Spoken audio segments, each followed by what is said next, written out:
right.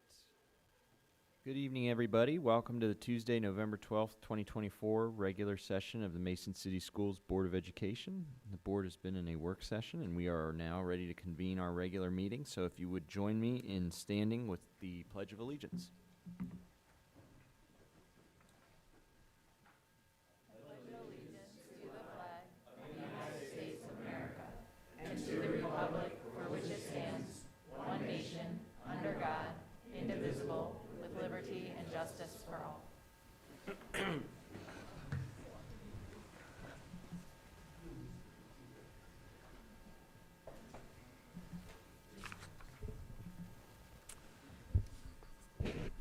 All right, next item on our agenda, our superintendent's presentations.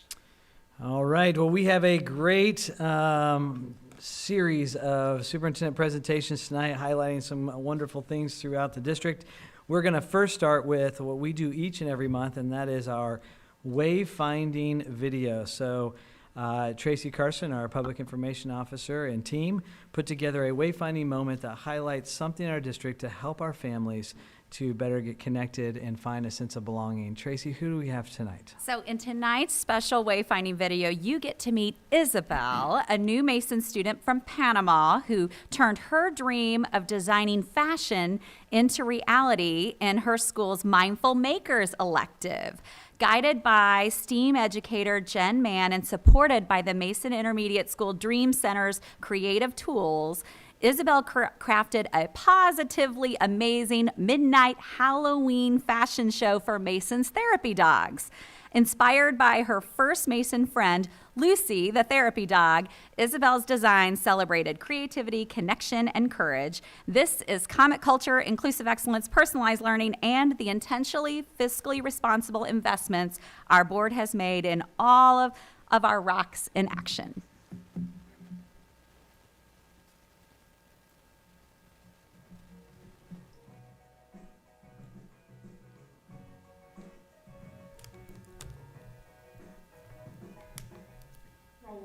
I have been working on a special Mindful Makers project since the beginning of school.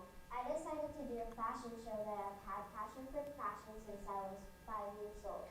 When I came to Mason, I didn't know anybody, and my first feeling of comfort was Lucy.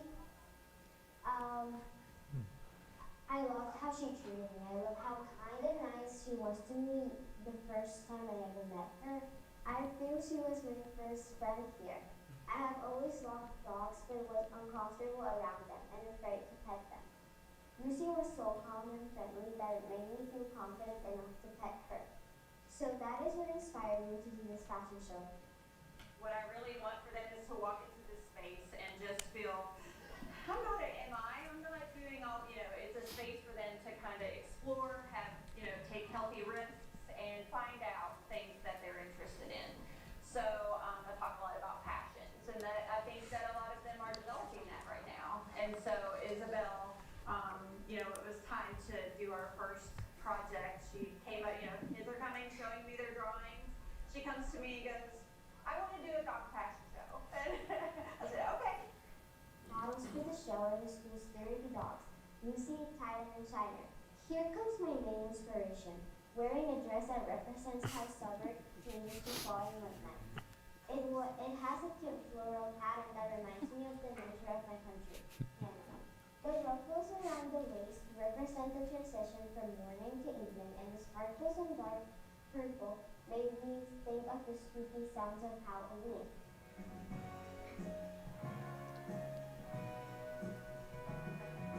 Thank you.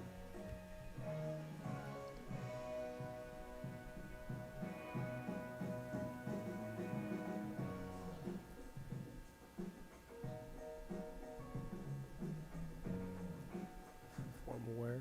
It didn't feel like work to her, and she worked on this for I'm going to say 10 weeks at least, every other day, in specials, but it did not feel like work to her. It was complete joy, and she brought that joy to everybody else. I can finally express myself and be free and be happy and make amazing talents, make amazing things, and just be original and using my passions, using my thing who made me comfortable, and it just happened. friend, and I feel grateful for how it happened, and I wouldn't change anything.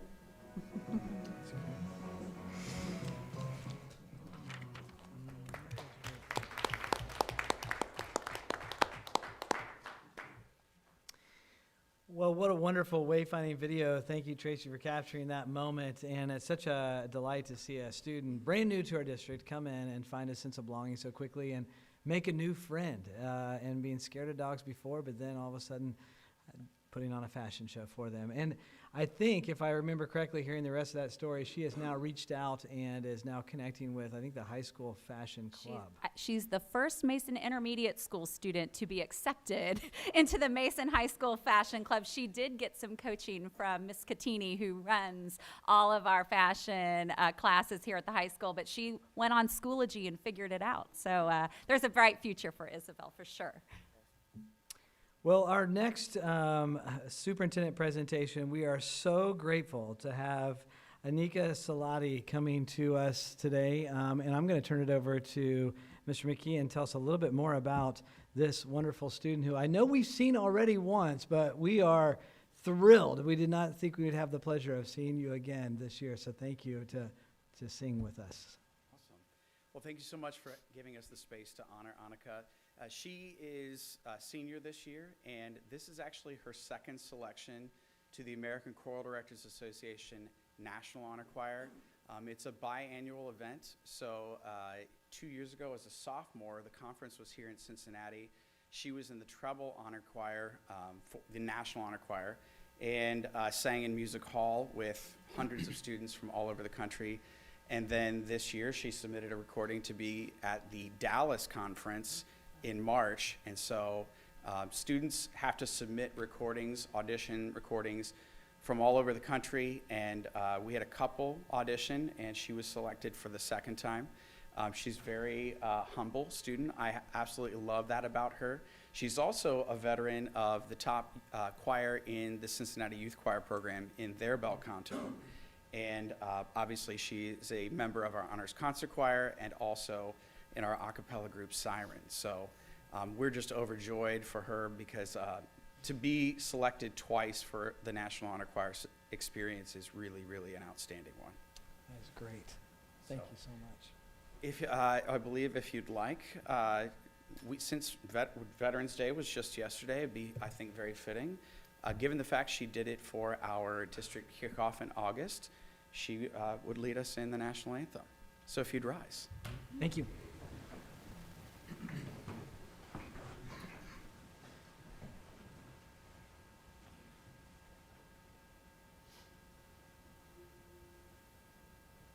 Oh, say, can you see by the dawn's early light what so proudly we hailed at the twilight's last gleaming, whose broad stripes and bright stars through the perilous fight o'er the ramparts we watched were so gallantly streaming, and the rockets' red glare, the bombs bursting in air, gave proof through the night that our flag was still there.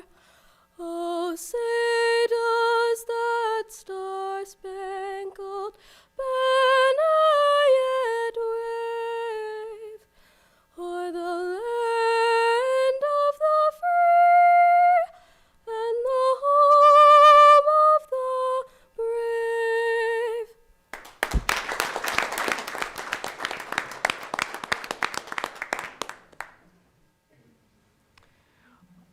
Annika, Mr. McKee, thank you so much. If you could hold on one second, make sure our board doesn't have any questions just about the journey that you're on and all these wonderful competitions you've been a part of. Annika, I've got a 2-year-old right now, so I won't ask you how long you've been singing, because I know you've probably been singing since you've been able to walk, but if not earlier than that, how long have you been intentionally like training or taking lessons for singing? I think it started in 7th or 8th grade when I joined the Cincinnati Youth Choir, and since then I've been kind of pushing myself to just keep getting better. And things like ACDA and auditioning for Honors Concert Choir pushed me to become a better singer over the last 4 years especially. And now that you're a senior, what does it look like on a regular basis for you as far as rehearsals or lessons or training of your voice? Well, currently it's mostly just Honors Concert Choir, so I do that during the day, and then a cappella after school on Tuesdays and Thursdays. Okay, so when you say during the day, that's Monday through Friday plus after school on Tuesdays and Thursdays? Yeah. So it's like you're training just like you would be practicing a sport or something else with some two-a-days in there. So you're a competitive singer, and I love that. What is your favorite competitive singing show and why? And which one would you try out for? It's a really difficult question, but I guess America's Got Talent. Okay, Yeah. okay. Who's your favorite artist, genre? Who do you listen to be inspired to use your gift? Over the last couple of years, I've gotten really into opera music, so I listen to a lot of other sopranos like Cecilia Bartoli. So. Very nice. Do you have any idea what your plans might be after high school to sing? Because, you can always sing, but I would encourage you to, even if you're not taking music as your course of study, to find as many opportunities, during your next few years to sing. But do you have any thoughts on what your next plans are? I hope to continue in college a cappella and hopefully college choir ensembles. Yeah, that's great. Fantastic. You stole my question. I was curious what your plans were post graduation from high school. Do you know where you're going yet? No, I don't know yet. That's okay. It's early. It was beautiful. Thank you for sharing with us. Yes, thank you for sharing your voice with us. We appreciate it. Thank you so much, and Ms. McKee, thank you. I was able to make it to the fall concerts, and they're just amazing to see our kids all together. So thank you again for singing, and thank you for bringing the talent to our attention. One last quick question. Yes. Where, just as a reminder, where could we tell folks at home or watching that they could see you perform next? So our winter concert, Elegant Holiday, is coming up. It's on December 14th, and I think you take It's almost sold out. Yeah. Oh, sorry, folks. Take it now. Awesome. And you have a gift for Anna. Yes, we do. We do, yes. Please come down. I just made a mess of that. Monica, we'll get a picture with you and the board if that's okay. Oh, yep.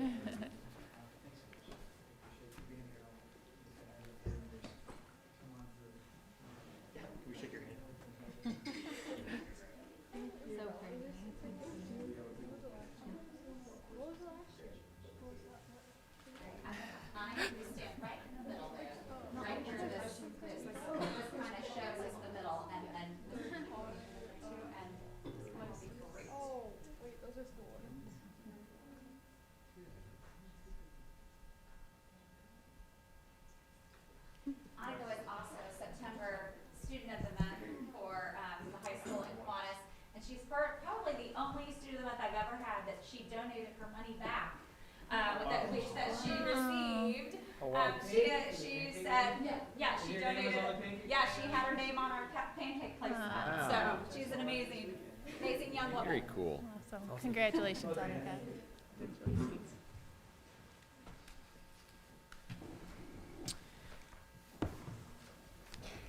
It's such a delight to celebrate our students and all their accomplishments. And there is another presentation we have this evening. And this, this is not new. This is actually, I have had the great pleasure of doing this every year of my superintendency.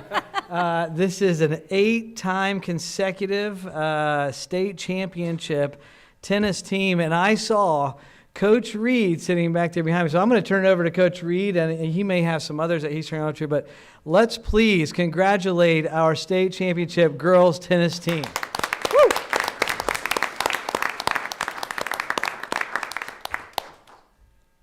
They call that an octave too. It's singing in tennis there.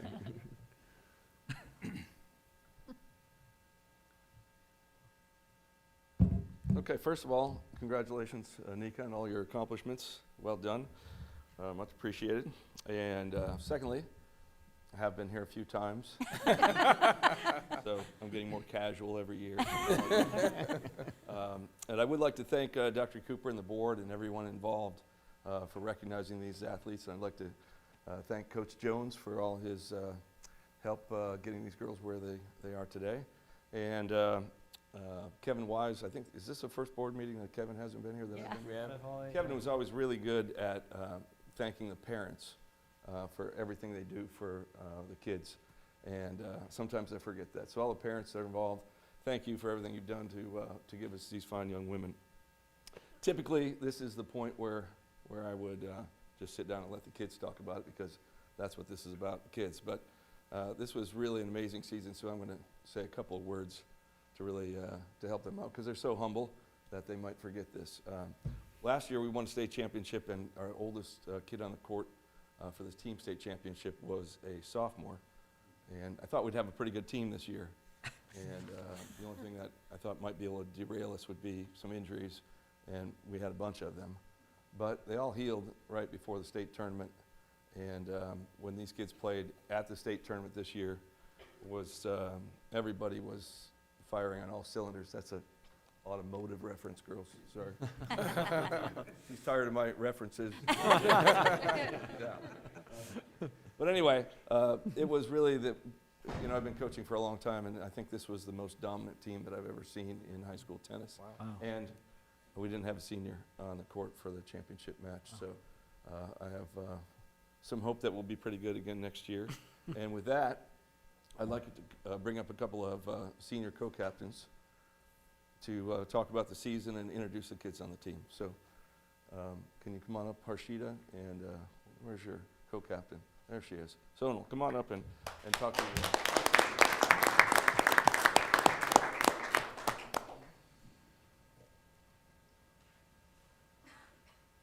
Hello, Mason City School Board. I stand before you today along with my teammates as the 2024 Girls State Championships for the 8th year in a row.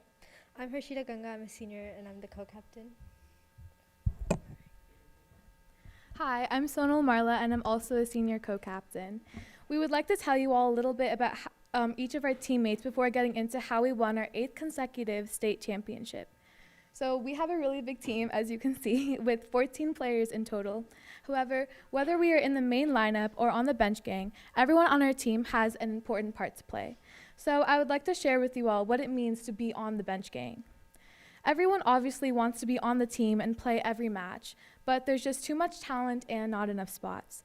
That leaves the bench gang to cheer on every one of our teammates, losing their voices and getting complaints from parents, coaches, and even players. It's hard not being able to play, but it's a great strength to stand on the sidelines and support your team up till the very end. It's very evident that we have the best bench gang in the state, and it's arguable that that's why we have won 8 consecutive straight titles.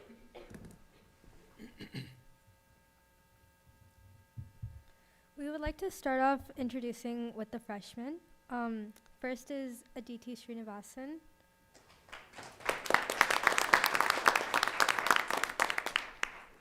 Aditi is a hardworking and talented individual who has great sportsmanship. She never fails to make us laugh and always encourages positivity, whether it's on or off the court. She's an amazing tennis player, and she's capable of so much. We're so glad to have her this year. Next, we have freshman Nayanika Mittal. She has very strong strokes on her court and always has so much energy. Nayanika is an extraordinary asset to our team in regards to her selflessness and others and dedication to Mason tennis. She's also very thoughtful and makes sure that no one gets left behind, which is a very hard quality to come by. Vanmay Pudili is a new member of our team. As a freshman, she played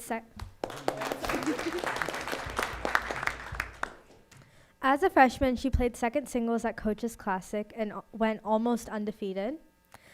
She never fails to put a smile on our faces and has the record for eating the most donuts on our team. She's the only left-handed player on our team, which comes in handy, especially when she warmed up with our team for the state finals because one of the players was left-handed. And she's also coming in very handy, at least when she's not trying to hit an overhead. Our last but definitely not least freshman is Bhavana Singhati. Bhavana is an amazing doubles player who qualified for team states, playing brutal matches and putting up amazing fights against hard opponents. Not only is she the tallest one on our team, but she's also one of the most supportive and funniest people out there. Next, we'll move on to the sophomores. Ayumi Kashwakura is a sophomore on our team, and last year she won us our state championship by winning her match at third singles. Ayumi is hardworking and always plays diligently at practice. She's one of the nicest players on our team, which makes her Coach Jones' favorite. And she's always ready to help anyone who's in need. Our next player is Chloe Zhang.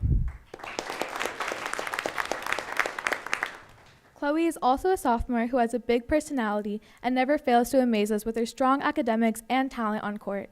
She played a lot of doubles this year and really showed off her skills during matches and practice. Chloe also has such a pure heart and great passion for tennis and her teammates.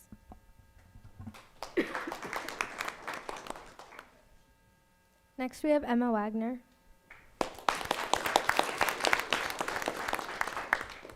Emma's also a sophomore on the team, and this year she won the state doubles championship as well as last year. During states this year, she won us the match that got us the state team championship. And one of the best things about Emma is not only her tennis contributions, but her mom. Not Dad. We're so thankful to Mrs. Wagner for her gifts and her help during states.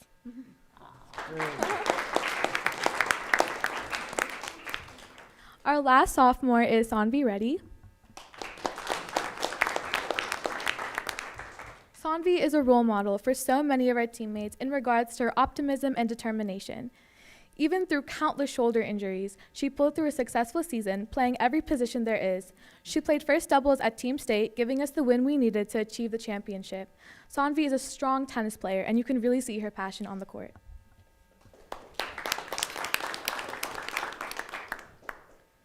We'll move on to our juniors, and we have Anna Gotik.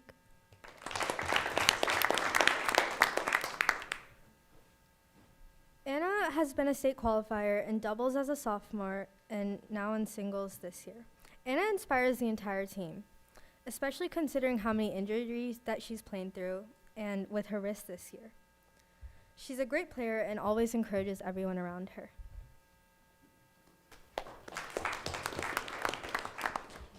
Our next player is junior Adriana Moreno.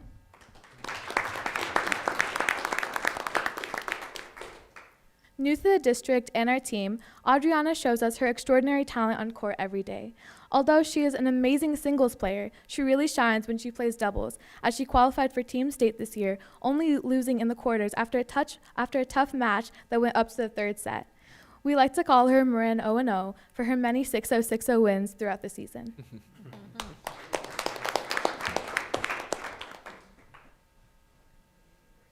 Next, we have Pratisha Chowdhury. Pratisha has won the double state championships with her partner Emma for the past 2 years. She's a phenomenal singles player, and she doesn't show any anger on the court. She's also a talented player who amazes us with her skills each time she plays. She's very kind-hearted and always incorporates everyone's opinions. Finally, we have junior Addison Cassidy.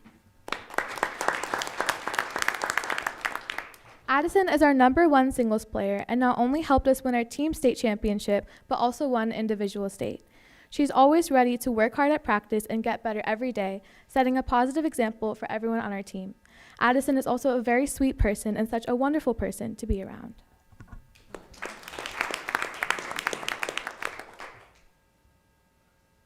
So now we're going to talk about what actually happened during the day of team states. We were all looking forward to that. So we started off playing Anthony Wayne, and while all of the positions were ahead, we needed 3 matches to secure the win and move on to finals.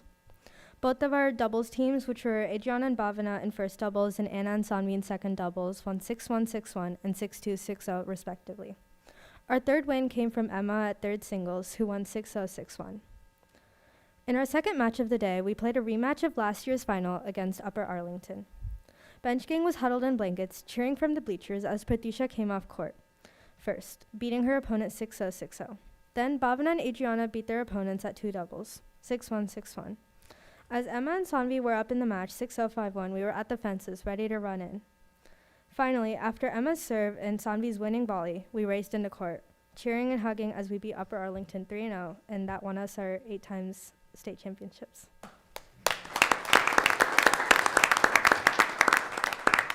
So that wraps up our 2024 season summary. Thank you to every one of these amazing girls and our coaches for an amazing season and hopefully many more to come. Thank you to our lovely parents who are here tonight and have been supporting us since the very beginning.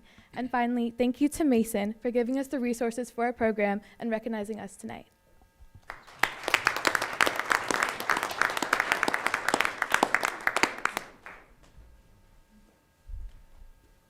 Well, I think we might have a couple of questions for some of you girls.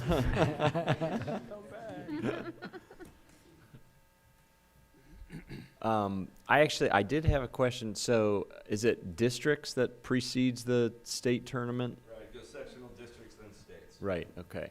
So I had a question for Addison, if you don't mind taking the mic.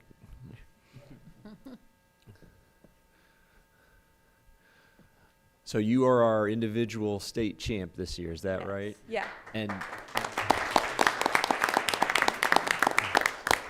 I think you faced the same girl in the state final that you faced in the district final, but it was a little bit of drama because she won the district final match, but you got her back in the state final. Is that right? So can you tell us a little bit about what you learned at that district level and how you used that to your advantage at state? Yes. So I actually played the girl who beat the girl I lost to in the final. Okay. So I think that that loss has definitely helped me win state for sure, because it made me learn like I need to be way more consistent and stay calm on the court, because I was on a win streak in district, so I kind of needed to be humbled, and that definitely helped me just realize I need to stay more calm and focused on the court. Awesome. Well, congratulations.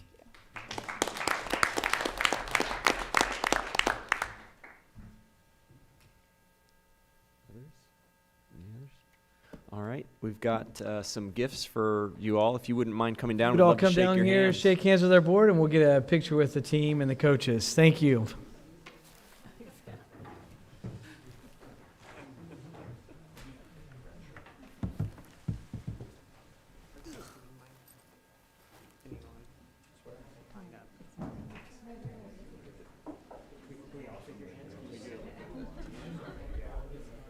We used to be so early and now.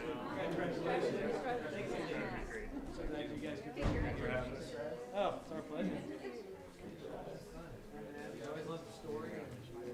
Yeah, they're not as dramatic this year. Yeah, they're ready to go next year.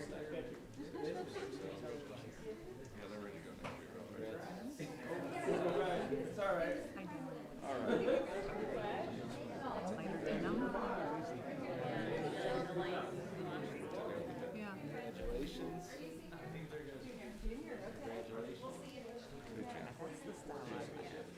Me too. I really like it.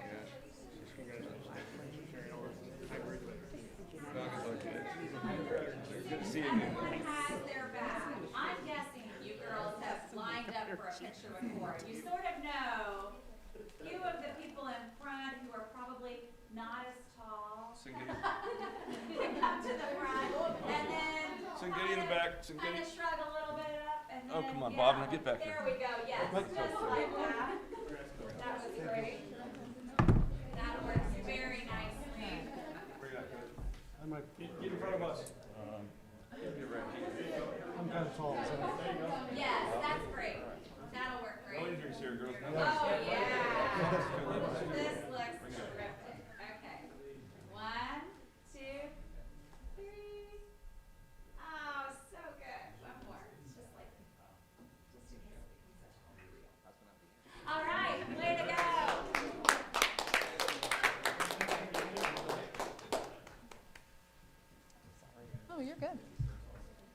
Congratulations. I just realized Nice that. job up there today. Thank you.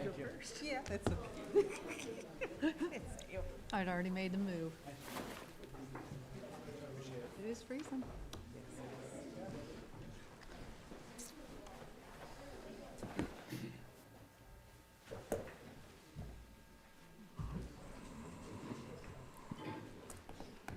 All right. Well, I just want to thank our girls tennis team again for being here, representing our school so well. And I love hearing about just the team support for each other, the gang on the side that's cheering them on. I've seen that in action. I love that you're known as the best one in the whole state just for cheering each other on. And I love the spirit that you bring to the game. 8 years in a row. I don't know of a lot of. I can't think right now of another situation in sports history. I'm sure there is one. But I challenge everybody out there that's watching, what other teams have won 8 years in a row a championship? I don't know. Maybe you girls know. I don't. Yeah, I know. Shaking their heads. I don't know. Well, We're tied with Upper Arlington right now for 8 oh. I was gonna guess Coach might have Is that what it is? Yeah.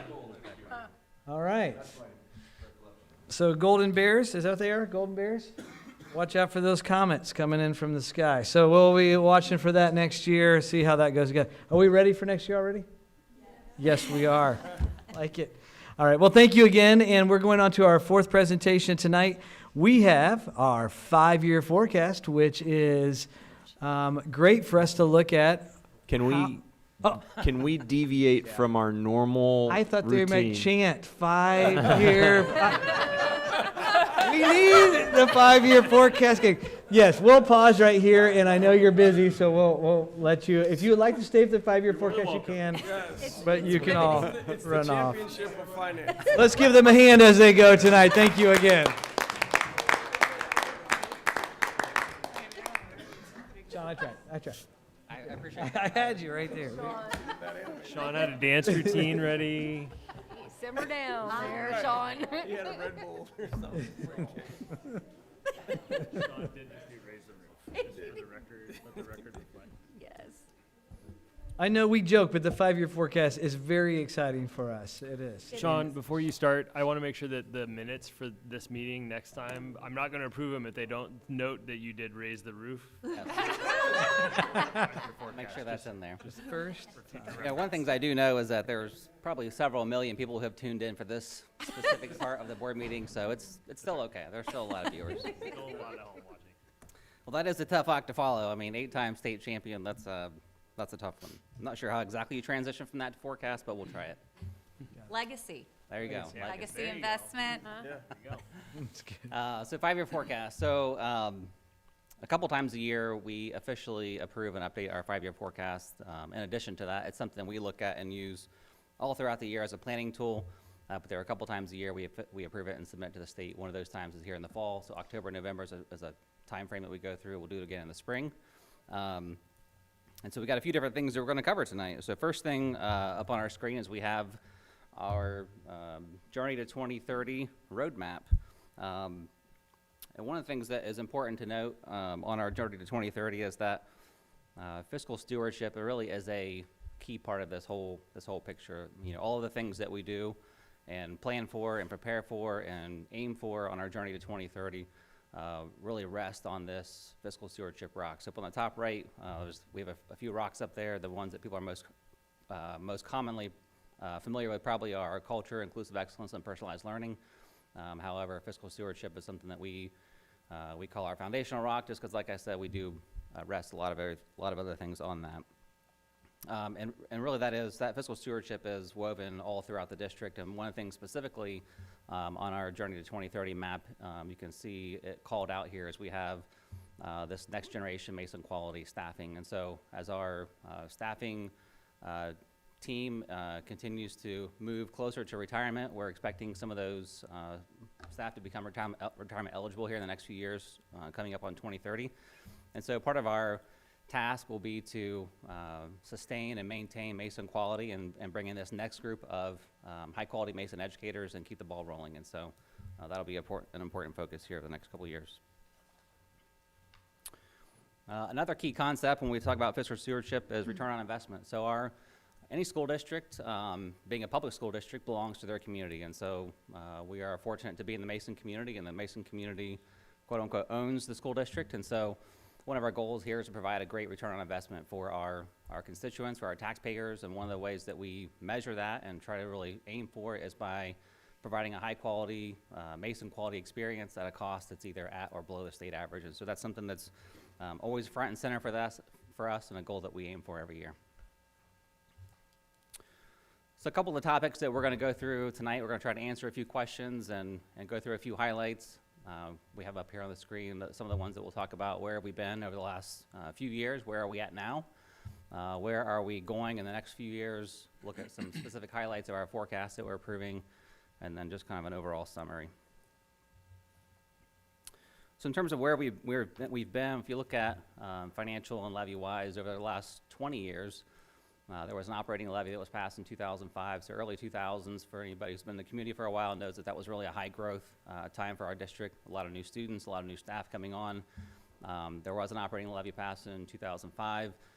The next levy came up in 2010, so 5 years later. That levy did not pass, and so at the time the board made a strategic decision to not go back on the ballot for another levy, but to make some cost structure changes. And so there were a lot of those things that really took place after that 2010 levy failure. There were just some changes in educational models that impacted staffing. So there was a lot of staffing reductions, a lot of very difficult decisions were made. My kudos to the team that made those difficult decisions and really kind of shaped and set up the district for the coming years ahead. Pay to participate fees were implemented. So a lot of changes after that 2010 levy, and really what that did was allow the district to go all the way to 2020 without putting another levy on the ballot. So 2020 was the next operating levy. That one fortunately did pass. And so after that levy, there were several investments that were made, I would say, in our school district. And you can kind of see them listed up here: class size, safety and security, mental wellness, ELSL support were some of the big ones. And so you might wonder where those things came out of. They really came primarily out of these community conversations and getting feedback from our parents, from our constituents. These are all things that we continue to hear over and over. So again, having class sizes that are lower, having schools that are highly safe and highly secure, having a mental wellness team in place. And so all these things were things that we've been able to do as a district over the last 4 to 5 years, in addition to the ESL support. So where are we now? Again, the 2020 levy, we're coming up on the spring of 2025, which will be 5 full years from the time that levy was passed. And so when that levy was on the ballot in 2020, one of the things that we said was that we would ensure that levy lasted at least 5 years. And so again, the spring will be that 5-year anniversary, and certainly hoping to push that out as long as we possibly can. Second thing that we're going to talk about is our debt-free facility updates. And so we have a slide on that here next, and then the third thing will be our property value reappraisal here in Warren County. So in terms of debt-free facility renovations, really every building in the district was touched in some way. And so we had some various spaces that were tweaked and restructured and renovated to provide more usable space. So for example, at ME, we had some locker rooms that were not really being used as much, and so we converted those over to classrooms. So it was just one example of an existing space that we had. Every building had a media center that was converted to a dream center. Some people in the community had a chance to come out and view those here in the last couple months, and so that really provided a lot of new opportunities for kids to try different things in the district. And then also we added some classroom space, both at MECC and MI. So again, those were things that are all part of, really a lot of that was part of reducing class size and just providing better opportunities for our kids and families. I would be remiss if I didn't say, again, debt-free, but one of the things that's, I think is really something to be proud of is that the total cost of those renovations and improvements was over $13 million. And so a $13 million price tag is something that is not easy to, it's not a small dollar amount. That's something that the board and teams have planned for several years. And so really proud of the fact that we did not have to go back to the community and ask them for support or a bond issue or any of those things. Really strategic planning to get us to that point where we could do those things and pay cash for them.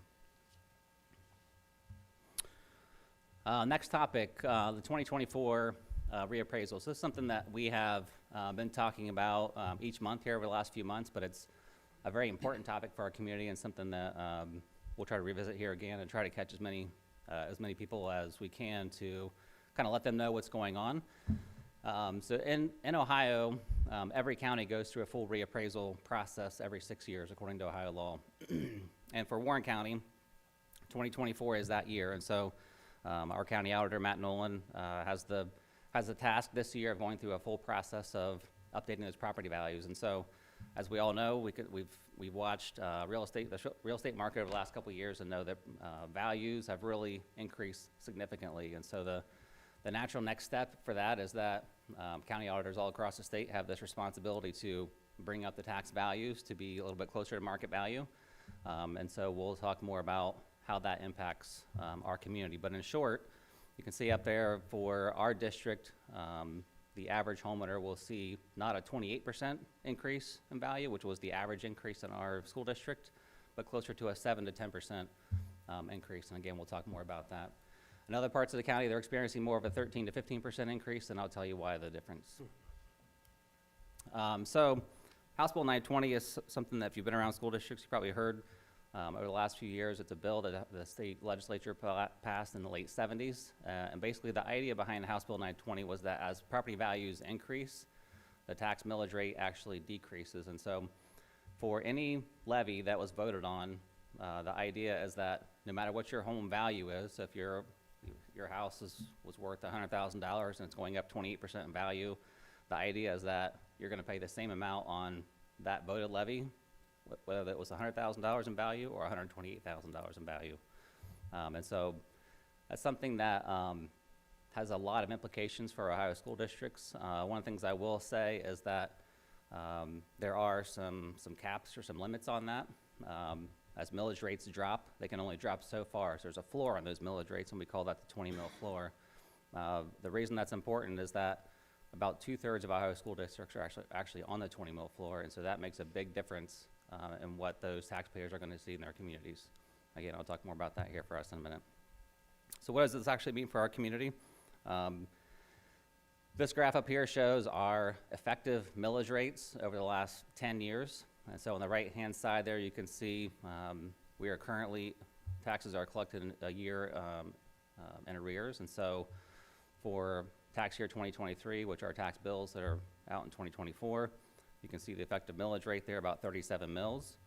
And then you see that big drop from 2023 to 2024. That really is the impact of House Bill 920. So all those voted levies that we've had over the last several years, even the one I mentioned from 2005, all those millage rates are going to drop come next year. And so the idea then again is that whatever a homeowner paid for that levy they passed in 2005, if you paid $500 a year for that levy in 2005, the idea is that in 2025, even if your house went up 28%, you're still going to pay that same $500 on that levy.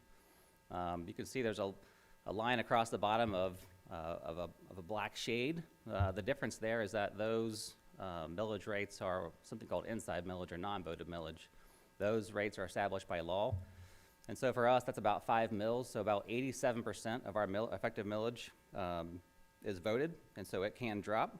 The other 13% won't drop, and so those inside mills are really the only thing that's going to cause an increase, a small increase for our community. This next graph is actually illustrative. And so this is more of an example of what might happen for a district who's on the 20 mil floor. So in our previous slide, we saw that that graph, that effective millage rate is going to drop, and so that's going to lower the tax bill. So that's why if you have a 28% increase in value, you might only see a 7 to 10% increase in what you're actually going to pay. Contrast that with what you see here. If you have a district that's actually on the 20 mil floor that we mentioned a minute ago, there's no farther the millage rate can drop. And so for 2/3 of those Ohio school districts that are on the 20 mil floor, if you see a 28% increase in value, there's no room for that tax rate to drop. So you're actually going to see closer to that, 20-some% increase in the tax bill. And so that's a significant factor, and one that we've really been watching over the last couple of years. The legislature has talked round and round and round about possibly doing something just in light of the real estate market and how, and 2/3 of Ohio schools being on the 20 mil floor, the impact that can have for communities. 28%, as I mentioned, was the average here in our school district. I think our county average was anywhere from 23 to 35%, depending on what district you live in.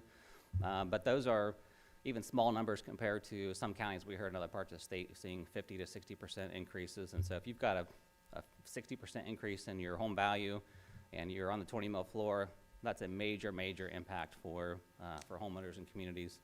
Not the case here in Mason, but that's just something that we are continuing to watching for the legislature. So key takeaways on the 2024 reappraisal for our district: 28% increase in value does not mean 28% increase in tax bill.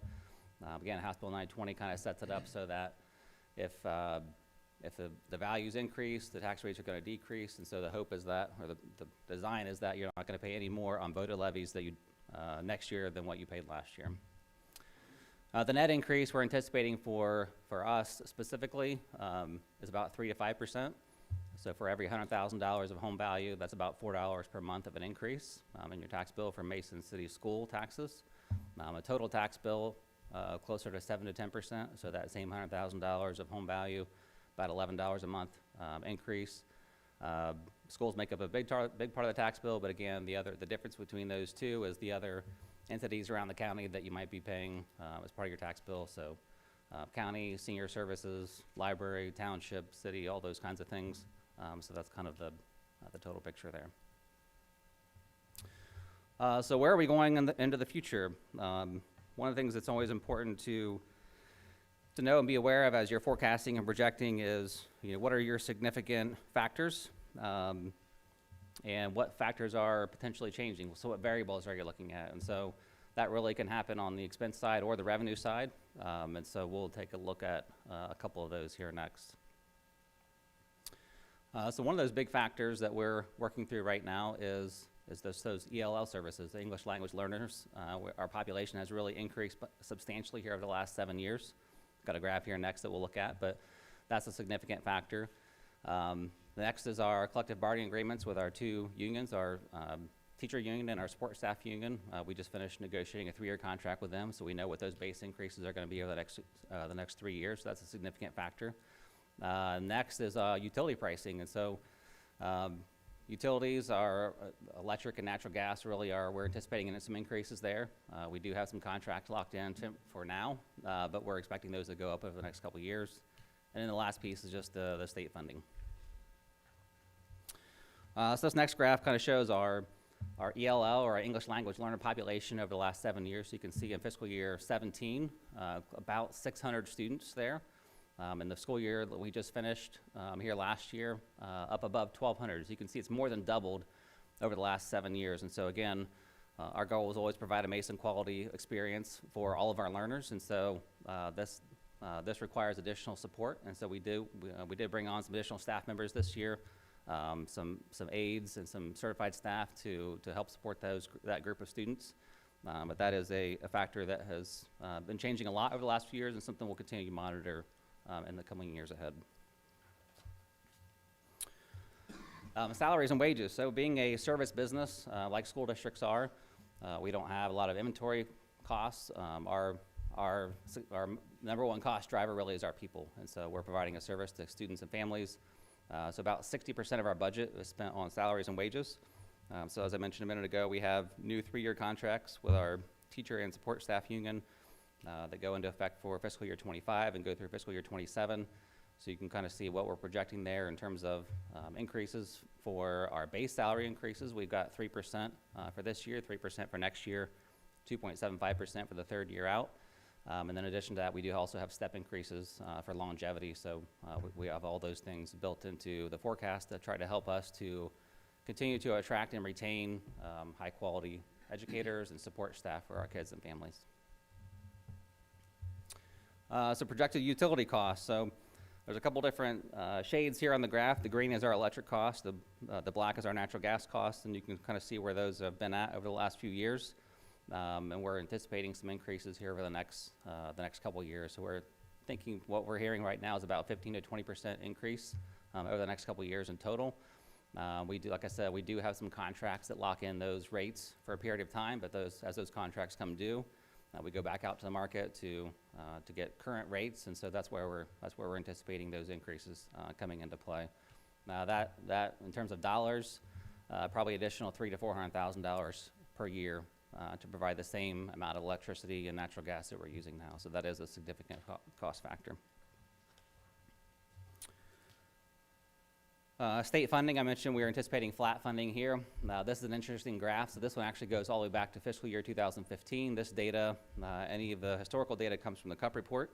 And so it's on the Ohio Department of Education and Workforce website. The CUP report is, and so this is our state funding per student going back to 2015. So you can see back on the far left side, fiscal year 2015, about $4,500 of state revenue per student. Actually dropped down a little bit up through fiscal year 20 and back up through 21 and up a little bit higher through 24, the year that we just finished. But you'll note that 22, 23, and 24 really, again, back at that $4,500 number, and we are projecting or estimating that same amount going forward. And so, it's not really hard to look and see if you got the same state funding per student in fiscal year 15 that you have in fiscal year 29. That's a significant factor for our budget. And so we know that over time, we just mentioned the base salary increases and step increases. You've got health insurance that's going up. Electricity costs are going up. There's lots of factors that we have that push costs higher. And so we kind of have a gradual increase in our costs over time. But you can see not a lot of help coming from Columbus. And so this makes us even more grateful and thankful for the support of our community back in the 2020 levy and anytime they pass a levy for us, because that we really, the success of our district really rises and falls on the shoulders of our community, and we're grateful for their support. So to take a deeper dive on a few areas of the forecast, we'll start out with our revenues by type. You can see that over 60% of our revenues are from local property taxes, about 25% from state funding. And so those are really our two key pieces that make up our total revenues, and that, like I said, that state funding number really is not increasing, so it's really any increases kind of fall back on the local community. The next graph, in terms of if you're looking just at our local property values, almost 80% of our property value comes from residential homeowners. This number has actually, that 79% has actually decreased a little bit. Back 4 to 5 years ago, that number was actually 82% residential and the commercial was 16%. So one of the things that we work hard to do is partner with our city and township, and we're grateful again for their support as they work to attract new companies to the area that can kind of help build up that and increase that commercial number. And so we're again grateful for the partnership we have with the city and any economic development incentives they are really great about working with us on to, and those things kind of help move this number a little bit more towards the commercial side. But the bulk of that again, obviously, comes from our homeowners. On the expense side, so again, being a service business, our number one cost driver is people.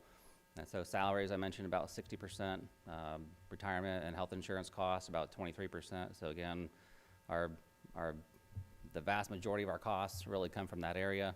You can see purchase services at 12%, supplies and materials at 3%, and other objects at 1%. We'll talk more about each of those categories.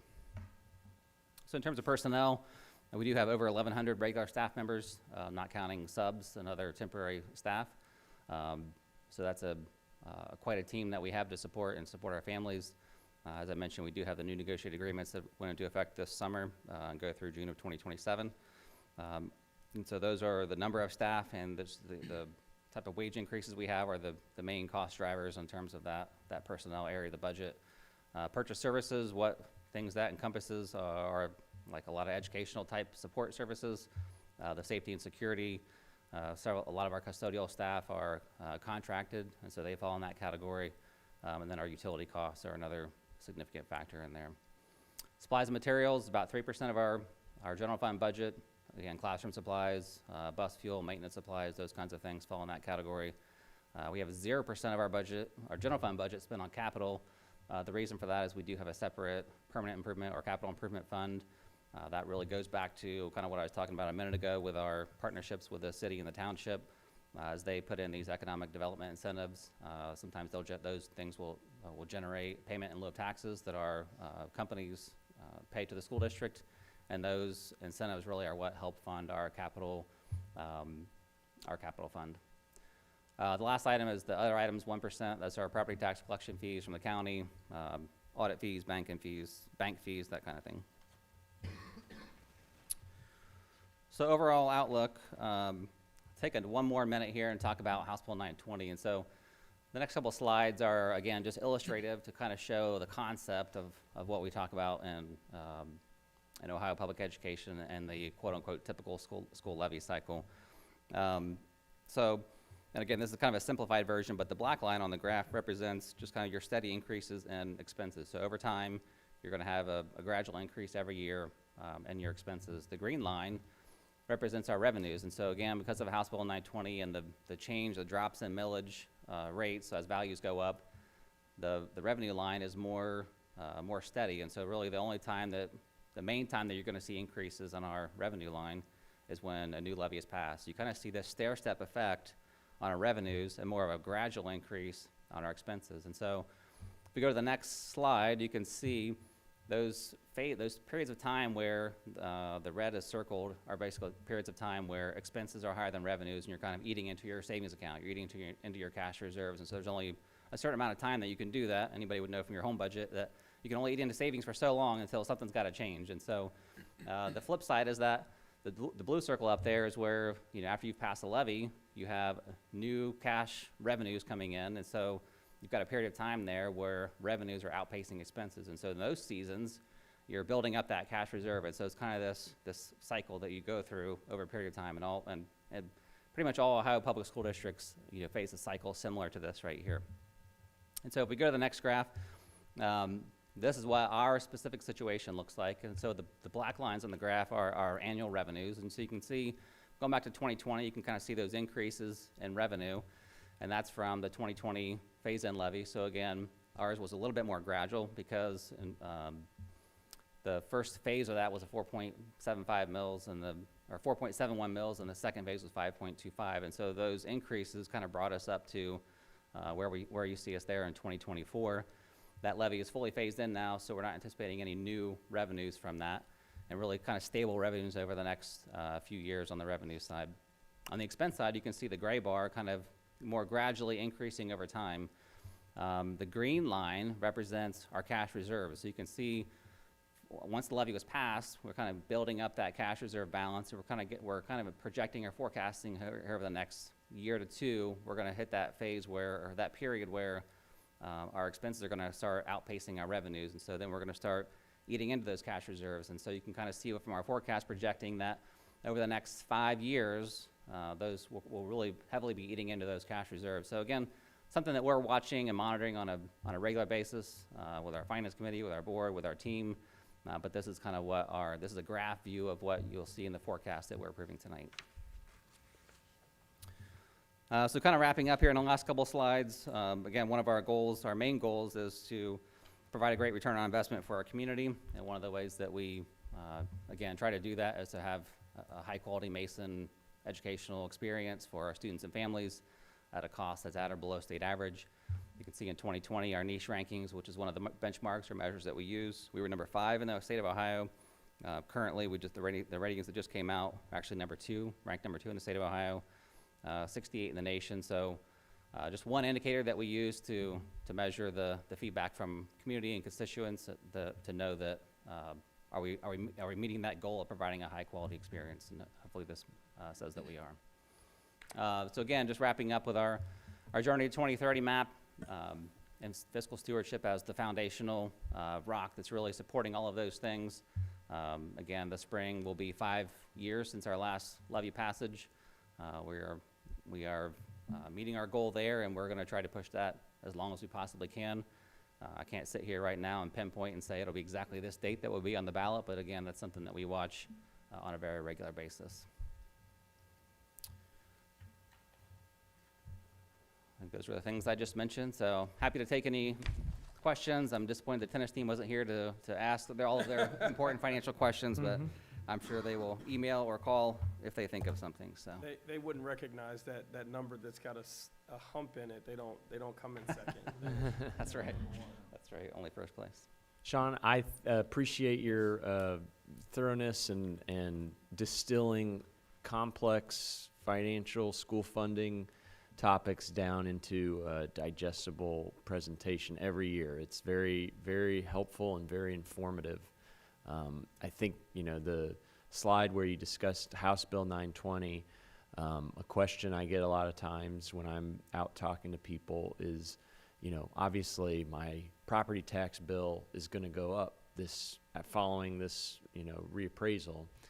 But as you mentioned, the dropping of the voted on millage means that that's not changing the amount of money that the district is receiving. So I think a question a lot of people have sometimes is, does the district still get some increase? And I think the answer to that is yes, because of that inside millage you talked about.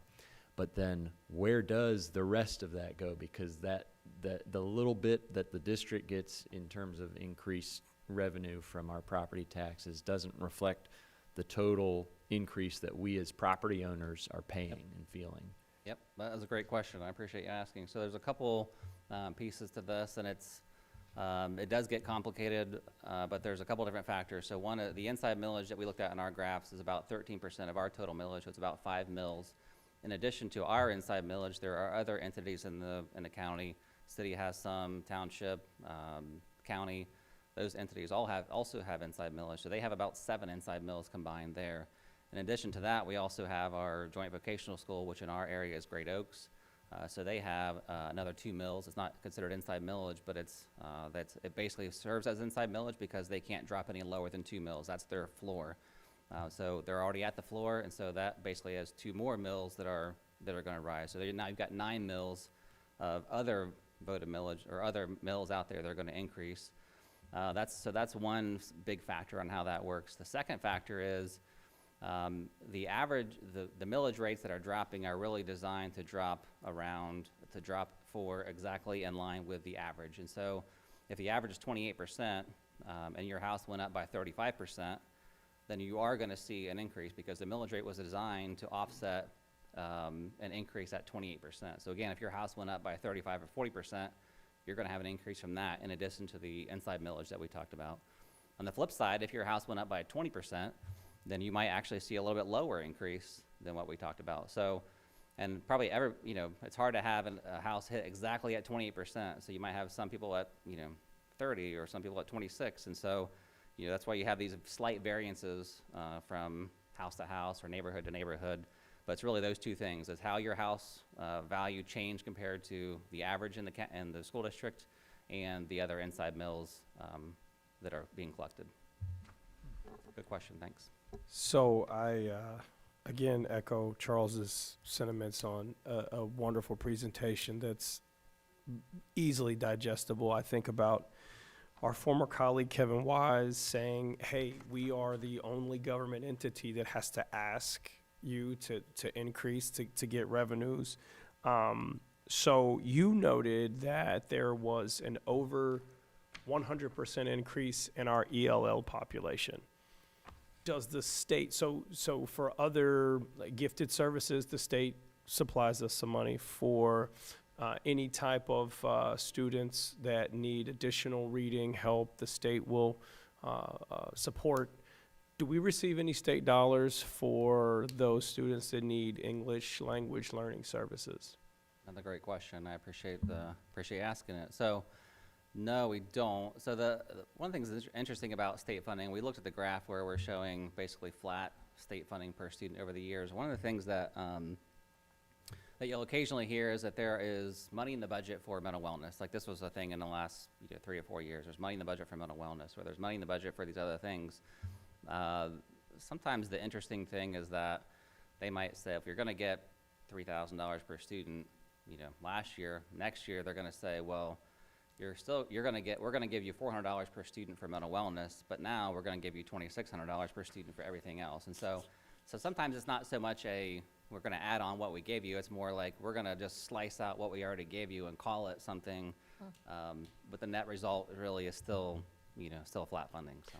So when that graph that you had that was stair-stepped with revenues and expenses doing this and the revenue stair-stepping, you almost could have had the other line be the state funding, which would have just run straight through the whole thing, right? And so when you see the stair go up, it's because our local community has agreed to increase their property taxes so that the district can get additional revenues. That's right. Yep, thank you. Yeah, thanks for another great presentation, Sean. I really appreciated the slides having to do with the cycle of a levy, where you're bringing in extra revenue because we planned for the entire cycle, right? And so you have that period where you're collecting more money than you're spending in a given year, and so you're building up that savings. Can you just speak a little bit to how we use our 5-year forecast and make adjustments throughout the year, not just the 2 times a year, but as we make decisions about investments or things that we're spending our money on, how we go back to that and kind of what we're aiming at there. We're not aiming to avoid ever having deficit spending in a given year, but we're aiming never for our savings to dip below 20% or so. Right. Yep. Can you speak No, to that? yeah, no, that's great.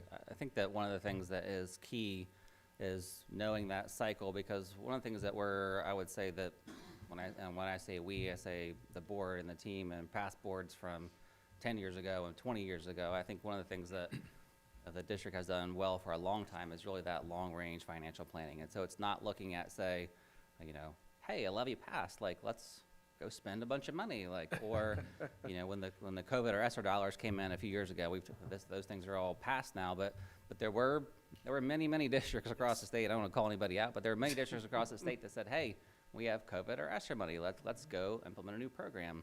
And so one of the things I really appreciate about this team and this board is that idea of always looking at the picture long term. And so whether it's ESSER or COVID dollars, or whether it's a levy passage, the goal and the mission is still the same. It's to provide a high quality educational experience at a cost that's at or below the state average. And so we're not going to go out and spend a whole bunch of new dollars when the levy passes, because we're still trying to maintain that goal of spending at or below the state average. And likewise, on the flip side, as you mentioned, once we cross over that line and say that we're now eating into our cash reserves, we're not going to panic and say, okay, now we need to get rid of all that Mason quality stuff, because now we've crossed the line and we're spending more than we're bringing in. So I think that the key really is always looking long term at our goal and our vision and our mission, and knowing kind of how the cycle works, and educating our community and putting that information out there so people are aware of what they're supporting, aware of what they're paying for, aware of what they're getting when they move into the community. And so it's just kind of a long-term commitment to watching those dollars on both sides. And to end up with have confidence that when we do ask for money, we're asking for it when we need it, Sure. because we plan for it. So, thank you, Sean. Thank you, Sean. Just the ability you have to break this down, and it really, and I think everyone needs to know, we discuss this on a regular basis. So this is a summary of what we've been talking about for almost every meeting, I would say. But thank you. Every time I listen to you and see your graphs, I feel like I have a deeper understanding, and I learn a little bit more every time. So thank you. Well, glad to hear it. Thank you. And I'm glad you mentioned looking at this. It is worth mentioning for anybody, our millions of viewers out there, that that this is a process that really actually starts a couple months ago, where we kind of go through this internally, and our team will look at it, and then we meet with our finance committee, which this year is Mr. Steele and Mr. Orr, and the finance committee combs through it. And then after that, we have a board work session where we take a whole nother hour and a half combing through the forecast. And there's lots of questions being asked and assumptions being reviewed and all those things. So this is kind of the culmination of a long process that everybody has been involved in. And then, so this is, again, obviously, like you said, not just a one-time thing where we flash it up and look at it for 5 minutes. It's a long, detailed process. And then after approving it tonight, then we'll submit it to the state. Awesome. Thank you. Thank you. Thank you, Sean. Thanks. All right, I think that's our last superintendent presentation. So the pause we typically take after our superintendent presentations, we've already taken. Anyone? And now we've got the next item on our agenda, which is our hearing of the public. And we have a couple of speakers tonight. So our first speaker is John Looker.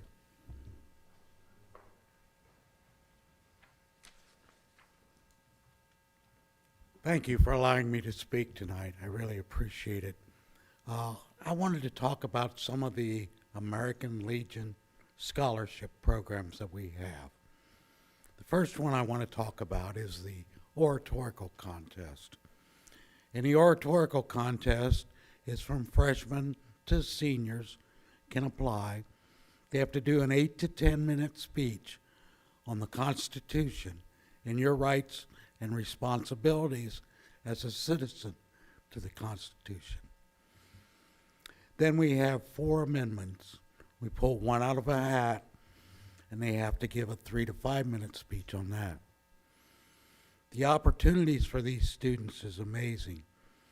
National last year, we gave away $25,000 in scholarship money to any school in the U.S. to first place winner, $22,500 to second, and $20,000 to the third place. But I've been involved in this. I'm the county, the district, the state, and national chairman for the oratorical contest.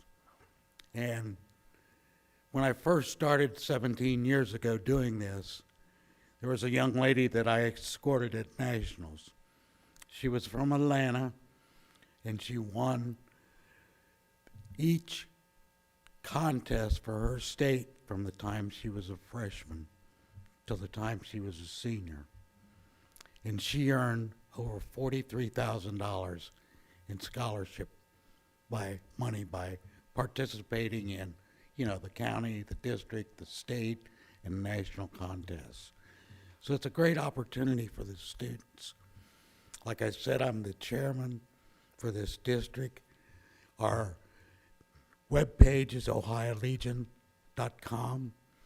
And at ohiolegion.com, you can go down to programs, and you can pick the oratorical, and you might even see a face that you recognize there. So thank you again for allowing us to talk about this program. Thank you, Mr. Looker. Our next speaker, Mr. David Charpentier. Good evening, board, administrators, community. I'm here to also, like John, raise awareness about some American Legion programs. 2 of our 4 pillars include promoting Americanism and child welfare and well-being. And specifically tonight, I want to talk about Boys and Girls State and the transformative power of those programs. Boys and Girls States are immersive, week-long experiences that empower high school students, high school juniors, to explore the intricacies of American government and civic engagement.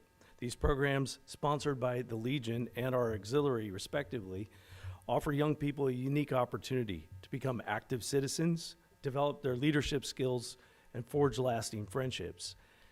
These participants learn during this week about the 3 branches of government, our electoral process, and the importance of our civic duties. Through hands-on experiences, Boys and Girls State delegates practice public speaking, debate, negotiation, and problem solving. Connections made during these weeks often last a lifetime. As a matter of fact, many have said it's a week that shapes a lifetime.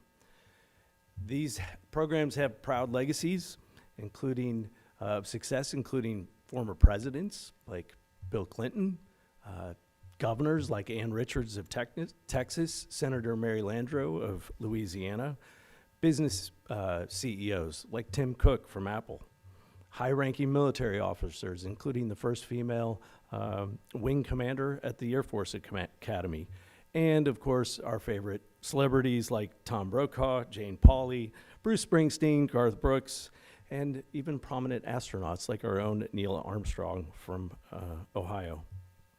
All of these are afforded to students free of charge. Our Legion supports them.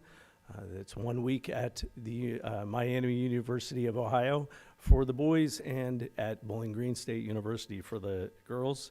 So we just ask that you support these programs and encourage our young people to participate especially in these times, it's a great opportunity for them to remember their civic duty and obligations. So, thank you. Thank you, Mr. Charpentier. Can I give these to you as well? Yeah, sure. Get 'em out. Thank you very much. I think I've exhausted my eligibility, otherwise I'd take a week this summer. We know you've been there. We would always welcome you to be a mentor during those weeks. John, if you're interested in participating or coming to see it, we'd be happy to make that happen. Awesome. I know we don't usually do commentary, but I do have to say that I thought when you were naming all these famous people and alumni of Boys State that you were going to mention local school board member Matt Steele. I did Boys State. I was actually thinking about Ashley Steele, But it was sorry. but it was an incredible experience. So. Awesome. Well, thank you very much. That concludes our hearing of the public. And this is also a time where we take a pause in our meeting if you have something that you'd like to move on to with your evening.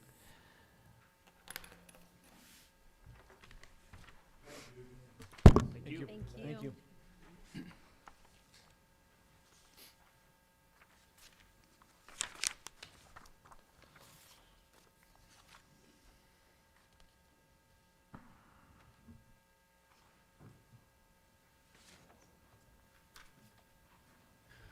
All right, the next item on our agenda is item number 7, Superintendent's Recommendations, Personnel Items. Do I have a motion? So moved. Second. Second? Any discussion? I was willing to admit that I wasn't first, Ian. Yeah, there's a few things I just want to highlight throughout our personnel. It's a little shorter this time around because we had a meeting not long ago, but just point out as I'll walk through some of the highlights here in section H of the personnel recommendations, you'll see we have 11 more substitute teachers that are coming on, which brings our total to well over 300, I think, substitute teachers. Is that right? That's right, Tanya, somewhere around there. And our fill rate for substitutes is at the best we've seen. So we'll continue to invite sub-teachers into our district and so that we can fill those needs and support our teachers and our students in the classroom. Section L, certified licensed personnel retirement. Each month we have new retirees coming on to our records, so I will just continue to congratulate those that are ready to retire and on that next chapter of their lives.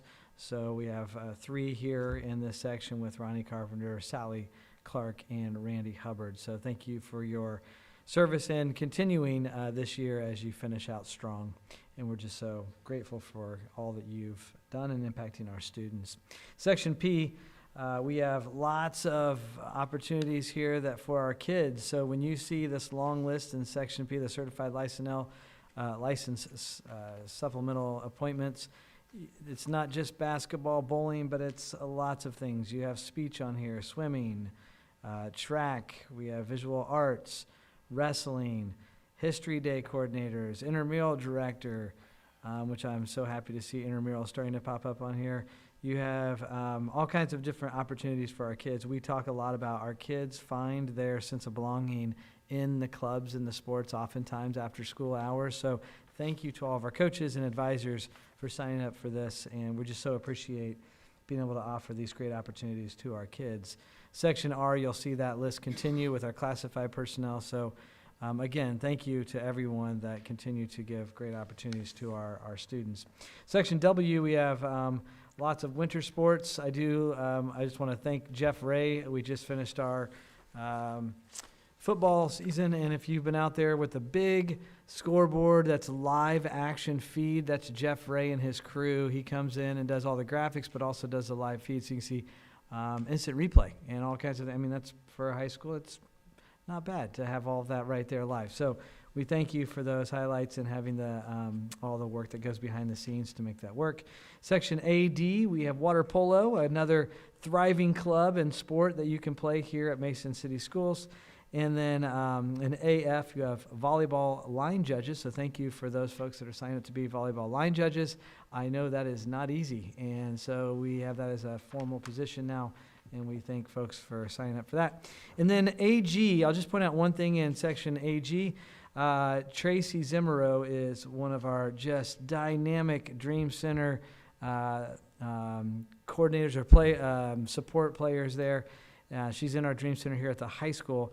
But we talked to her, and we're starting to look at the possibility of extending our hours in the Dream Center. That's something we've talked about this year in our OKRs. How can we expand that to give access to more students after school and community members? And so we are going to look at a site manager model for that, and Tracy Zimmerow is going to be one of our first people to help us out to expand those hours for our Dream Center here at the high school. So excited to see that show up. We've been talking about that, but excited for Aaron Roberts and the work he's done there. And that's all for tonight. Thank you, Jonathan. Any other discussion? Sean, please call the roll. Mr. Galvin? Yes. Mr. Orr? Yes. Mrs. Batchy? Yes. Mr. Steele? Yes. Oro? Item number 8, superintendent's recommendations, action items. Do I have a motion? So moved. Second. Any discussion? Yes, we just have 4 items here on action items. The first is a Warren County ESC service agreement. That's a specific placement for student services needed for a student. Item B is Food Service Department Nutrition Compliance Certification. Each year we have a certification that gets approved, so we want to congratulate our student nutrition service department for their work, continuing to make sure that we not only make a great experience for our kids, but we're also passing all of the certification process that we need to continue to stay open and do that well. Book disposal list is item C. I know our team does a wonderful job at looking at the book disposal process. There is a whole process for that. And so you'll see there's curriculum materials on there. If you have any questions about that, Dr. Brennan and her team, I'm sure, could speak to those items, but that list is on there. These are materials that we'll be disposing of, and then also library books that will be disposed, and Aaron Roberts and his team have been going through those. So it's not just any book, it's usually books that have not been checked out, or we have new replacements for those books coming in. I believe there is one more. Yes, snow removal. I try to avoid snow in the discussion of snow, but we do have a snow removal service just in case we do have snow coming in. It takes a lot. We have a lot of property, and so the snow removal services we had last year they're discontinuing their services, so we put a bid out. You can see that information in here, and so we are moving forward with the bid from Grunder Landscaping is going to be taking over the big responsibility of making sure that our kids can come to school safely and that we don't have to have any snow days. That's right. Or maybe we will, depending on the safety. We will make sure we're always making that decision for the safety of all students and staff. All right, that's all we have for recommendations in the superintendent recommendation items, action items. Thank you, Jonathan. Any other discussion? All right, Sean, please call the roll. Mr. Orr? Yes. Mrs. Batchy? Yes. Mr. Steele? Yes. Mr. Galvin? Yes. Oro? Item number 9, treasurer's report. Do I have a motion? So moved. Second. Any discussion? There's a couple things on here tonight. We'll have our October monthly reports on the December agenda, but we do have a couple things on there worth noting. Donations is the first one. We have always amazed about $15,000 coming in for Comet Cupboard. So again, it's Brian and Casey Moran. They're always out there beating the bushes looking for support for students and families. So we appreciate their volunteer efforts. And then the item C is the 5-year forecast, notes and assumptions. We covered that one pretty thoroughly here, but again, just thanks to everybody for your help and support through the process. I will submit this to the state, and again, if anybody out there would like to view the forecast or have questions, I'm always available. If anybody wants to see the forecast or the notes and assumptions to go along with it, all school districts in Ohio are required to submit their forecast to the state. So every forecast is on the ODEW website. You can search, you can find the one that we're submitting here for the fall. You can always also find the previous ones that are out there as well. So a great resource if anybody's looking for some light reading. Thank you, Sean. Any other discussion? All right, Sean, please call the roll. Mrs. Batchy? Yes. Mr. Steele? Yes. Mr. Galvin? Yes. Mr. Orr? Yes. Oro? Item number 10, committee reports. Arts and Activities Council. Arts and Activities met November 7th, and we approved lots of additional duties for MI, for Drama Club. In addition to that, we had several overnight trips. We approved overnight trip for chess nationals in DC, speech and debate in Dublin, Model UN at University of Michigan, as well as some additional duties for Mason High School for their Stugo Club, Ski Club, and Culinary Club. We also had some new club applications that we approved. We have now a new Mason Car Club, a Vegan and Vegetarian Alliance, a Thrift Club, and a Biology Club, and Astronomy and Astrophysics Club. So more ways for our kids to stay involved. And then in addition, one other thing, we approved the Mason Middle School Symphonic Winds Band Group to do an overnight trip because it was an opportunity that they earned. And so they have an opportunity to do that coming up in February. So those are some examples from our activities. Awesome. Athletic Council. We did have an athletic council meeting, and we have a few items that we discussed. Let me run through a few of those just to give you a sense. We went through our budget. We talked about a little bit of storm damage that happened that we're going to address to some of our facilities. But some of the other conversations that we talked about were specifically around end of the season surveys for our students and families after the season, so that we could just get more feedback in terms of making sure that we are allocating the right support for each of our teams, and that our facilities are meeting the needs of our different competition levels. We also talked about the renovation. Speaking of that, the renovation that's underway in our weight room facility, and our main weight room for our athletes, and how many athletes come through there on a regular basis, and just that process that we've gone through, and making sure that we're meeting the needs of all the different athletes, and I appreciate all the coaches that have participated in that. We also looked at or heard an update from Brandon Rompies. We took a team of student athletes to the recent GMC Leadership Consortium, and they gave us just an update on what they learned there and some of the things that they participated in. Mr. Brown asked us to expand consider expanding our like if you visit a school, there's kind of a shadow day concept. So if you're visiting, not only would you visit and see what classes we have, but also what athletic programs we have, maybe even meet some of the teams, or maybe even come to one of the games and stay on the sideline if you're coming to see if this is the right choice for your family to come to Mason City Schools. So those are just some of the things that we ran through during our meeting. Also, state standardization of ticket prices. Awesome. Change. That's right, and that did change in the law. Good stuff. All right. Business Advisory Committee. Yes, so we relaunched our Business Advisory Committee. That's something we've talked about for a couple of years. We participated in the Business Advisory for Warren County, and we also are loosely connected to the Montgomery County and Hamilton County Business Advisory. So those are good networking outreaches for us, but we really wanted to have our own as well and continue that process, because there's something about having a local business advisory committee here. So we did. We relaunched that, and our experiential learning team is going to be a part of that, and they helped us to relaunch that. They gave us an update on their progress. We had the student leadership team from our experiential learning team share what they're doing, their vision, and then get some feedback for opportunities to continue to expand that.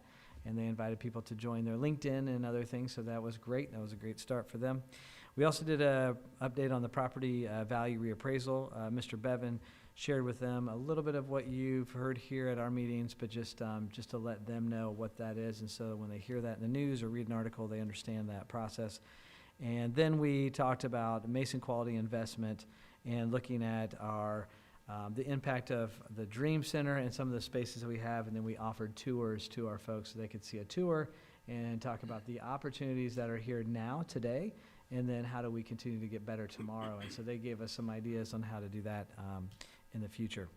So that was the quick run through of our Business Advisory Committee. Thank you. And Policy Committee?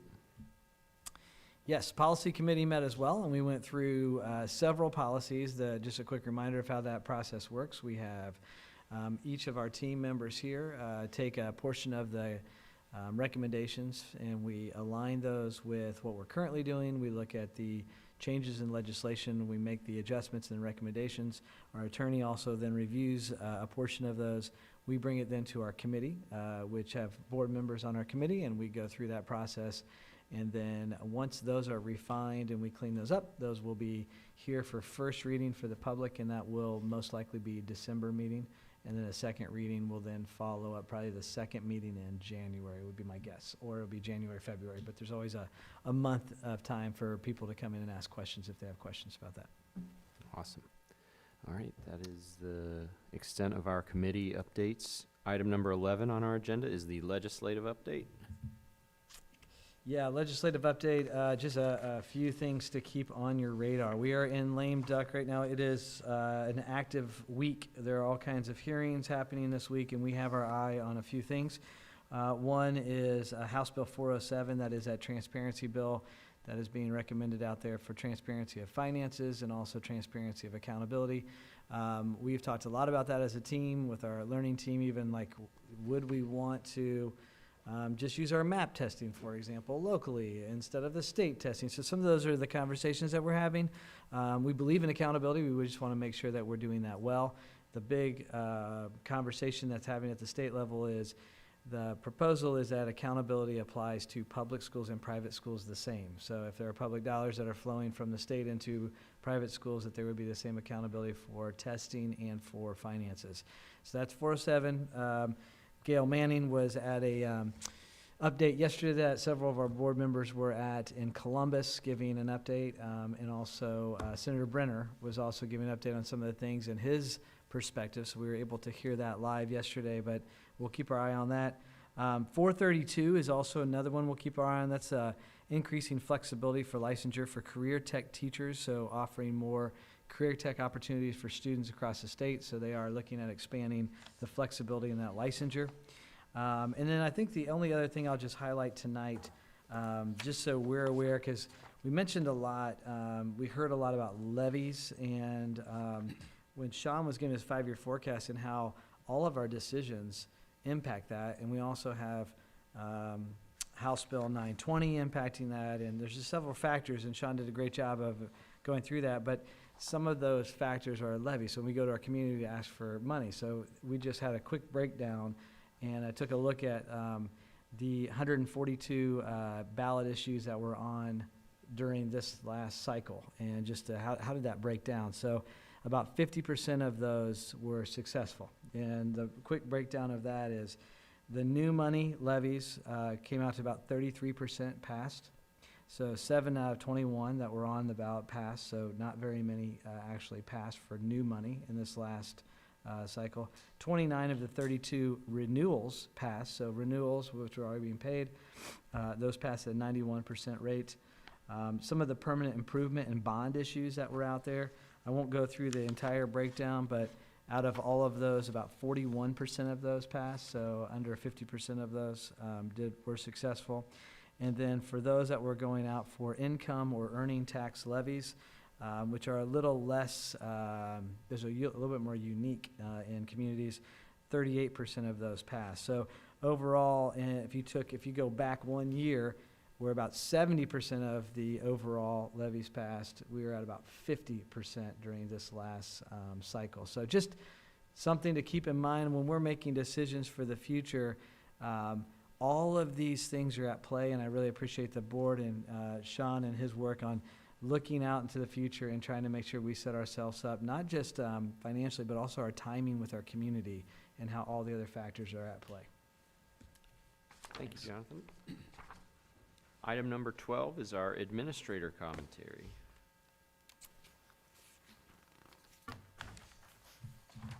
I'm going to use my time to talk about a really important initiative. I think people in our community, we feel so blessed all the time. We know we're headed into a giving season, and it is sometimes surprising to folks to know how many families in need we have. We have 823 comets right now who won't have a lot at the holidays unless our community steps up and makes that happen. And so I'm so grateful because I believe absolutely that we can. And we have a really big, fun, exciting opportunity to really do something really special this year. So our school district, the city, the Mason Schools Foundation, Shine Like Sable, the Kiwanis Club of Mason, and the Comic Cupboard, we've all come together and said, what is a big, amazing, audacious goal we could do? And we thought so many families, when we think about the holidays for our own children, a really good mantra that a lot of people have thought about for their own families is something you want, something you need, something you'll wear, and something you'll read. And so we've covered something you'll read thanks to the Mason Schools Foundation. They have said every single one of those 823 kids is going to get a book, and their families are going to get to choose a book. And our teachers at our Learning Experience Designers have helped pick out high interest, wonderful fiction options that their friends are reading. And then on top of that, we thought about, well, what about families who might have even younger kids at home? And so the Imagination Library stepped in and said, hey, and we're going to give you extra books for 0 to 5. So we've got that covered. And the Mason Schools Foundation also partnered with the Book Bus. So, I mean, this is partnership. Fantastic. That's what your donations go to when you celebrate Mason Schools Foundation. We also thought about something you need. And something you need, even though it seems basic, is food. And so we have an incredible organizations in our community every single week are sending home kids. These same families and others as well are getting food every week from our Comic Cupboard. We just saw those donations. Casey and Brian Moran and the Girl Scouts and a whole bunch of people in our community have been making sure that that happens. This year, within that holiday meals, it'll also, Crossroads is stepping up this Thanksgiving to provide cooked meals. Manor House is using, they've said, you guys have some families that can't cook their own turkey. We'd love to do that for you. And so they're going to be doing that. So we've covered a lot of something you need. And then we have the Chamber and other partners who've said outerwear is also something you need. We're going to have donation baskets at the Christmas lights in Mason. You can bring items there. We're going to have handmade items at downtown, where if you're a person who likes to knit or crochet, you can do that and drop that off. But where we're still struggling, where we need the community, is on something you want and something you'll wear. So one of the things we know that makes you feel really sense of belonging is we want every single one of these kids, and we went ahead and just said, we're gonna write this check on faith that we're gonna get enough people to step up on this. We want every single one of these kids to have Mason Spirit wear that is nice, great quality, the same kind you would put your kids in. That costs a lot, but we know it's important. So we want every single one of those kids to get Mason hoodie, awesome, different too. Not every kid getting the same kinds that we would want every single kid to have in Mason and not stand out. And then we want something you want. And we talked with kids, Dr. Cooper's superintendent leadership teams. We talked with those students and focus grouped and said, what are the toys you actually want? And then if you're older kids, what are the things you actually want? And so we got those lists, and we put those lists on an Amazon gift, and you can go right now and shop. So I'm going to say, every single person here, I know we can do this. Text MCS Holiday to 53555 to give. This whole thing, this is a model that we know we can take care of comets in our community. Let's make sure that happens. Thank you, Tracy. Thanks, Tracy. We talked a little bit earlier tonight about our vision of each and every comet discovering purpose and potential. And we know that happens in partnership with our families. So we have a really exciting event coming up a week from tomorrow, Wednesday, November 20th, from 6 to 8 p.m. It's our teaching and learning night here at the high school's Dream Center. So it could be a chance just to check that space out too, or get a drink from the Cosmic Cafe, which will be open. We have a wide array of sessions. This is really an opportunity for families to think about their child's learning experience in a little bit more of a zoomed out way. So not just sort of what are we doing right now in class, but what are the other questions I might have about what's coming up in the future, so I can start to plan or know what to anticipate. It could be any questions that families might have around how do we approach teaching reading and writing for our youngest learners? What does it look like if my child needs extra help in reading? Or is already coming in as a reader and is ready to be stretched. We have sessions with our teacher leaders who will be here and ready to share and talk about that with you. It might be around math, whether it's elementary math, and it's confusing. And we do it differently now than when I was a kid. How do I support this at home? We'll have sessions on that. Or what does it look like once you get to high school and all of the different pathways my child can take, and what's the right way to approach that? We'll have sessions on that. All of these led by our teacher leaders. So it's really a great chance to just come learn some, and we'll have time to interact, ask questions, to be able to really engage in conversation. We have sessions on our gifted services, our ESL services, special education services, all of that in one place. Maybe you're curious to hear, how are we exploring AI resources? As a district, we have AI explorers in all of our buildings that are doing that. You can come and learn more about that. The list goes on. Maybe even you're thinking, gosh, this Schoology, I know I should log in, but it is overwhelming, and once I get in, I don't know where to go. We will have sessions in our esports lab, which is pretty cool as well, where we'll make sure that you can get logged in and you know what you're looking at once you get there. So there's a little bit of everything. It runs from 6 to 8, and we have 15-minute sessions. So it's a chance to make sure that you can learn and get connected with all of the different things that you might want to. You don't need to come for the whole time. You can stop by for part of it. Thank you very much. Tracy has up there our flyer. It's also been in all of our newsletters, so you can see the complete list of sessions that will be there. This is also a chance to learn about new courses that are being considered for next school year. Our Student Achievement Committee is the first stop for that, and that committee meets this Thursday.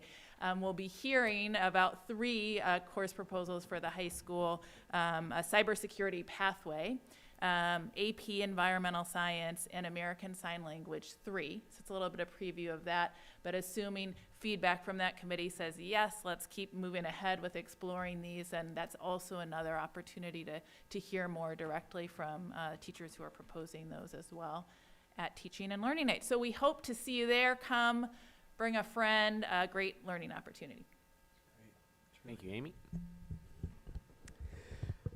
Dr. Cooper mentioned thankfulness for our substitute teachers, and so I just wanted to follow up on the report that I put in last month.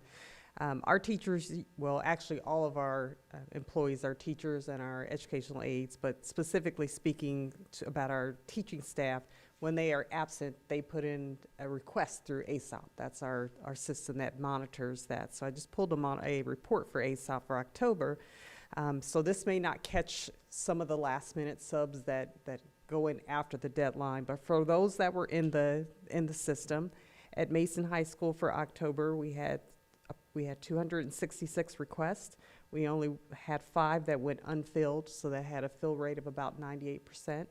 At Mason Middle School, we had 158 requests. We only had 2 that were unfilled through the system, and that was a 99% fill rate. At MI, we had 146 requests. We only had 2 that were unfulfilled, which again is a 99% fill rate. At ME, we had 91 requests with 0 unfilled through the system. And at MEC, we had 229 requests with 0 unfilled through the requests. And so we have a very high rate, so we appreciate all of the substitute teachers that continue to support Mason City Schools. That is great.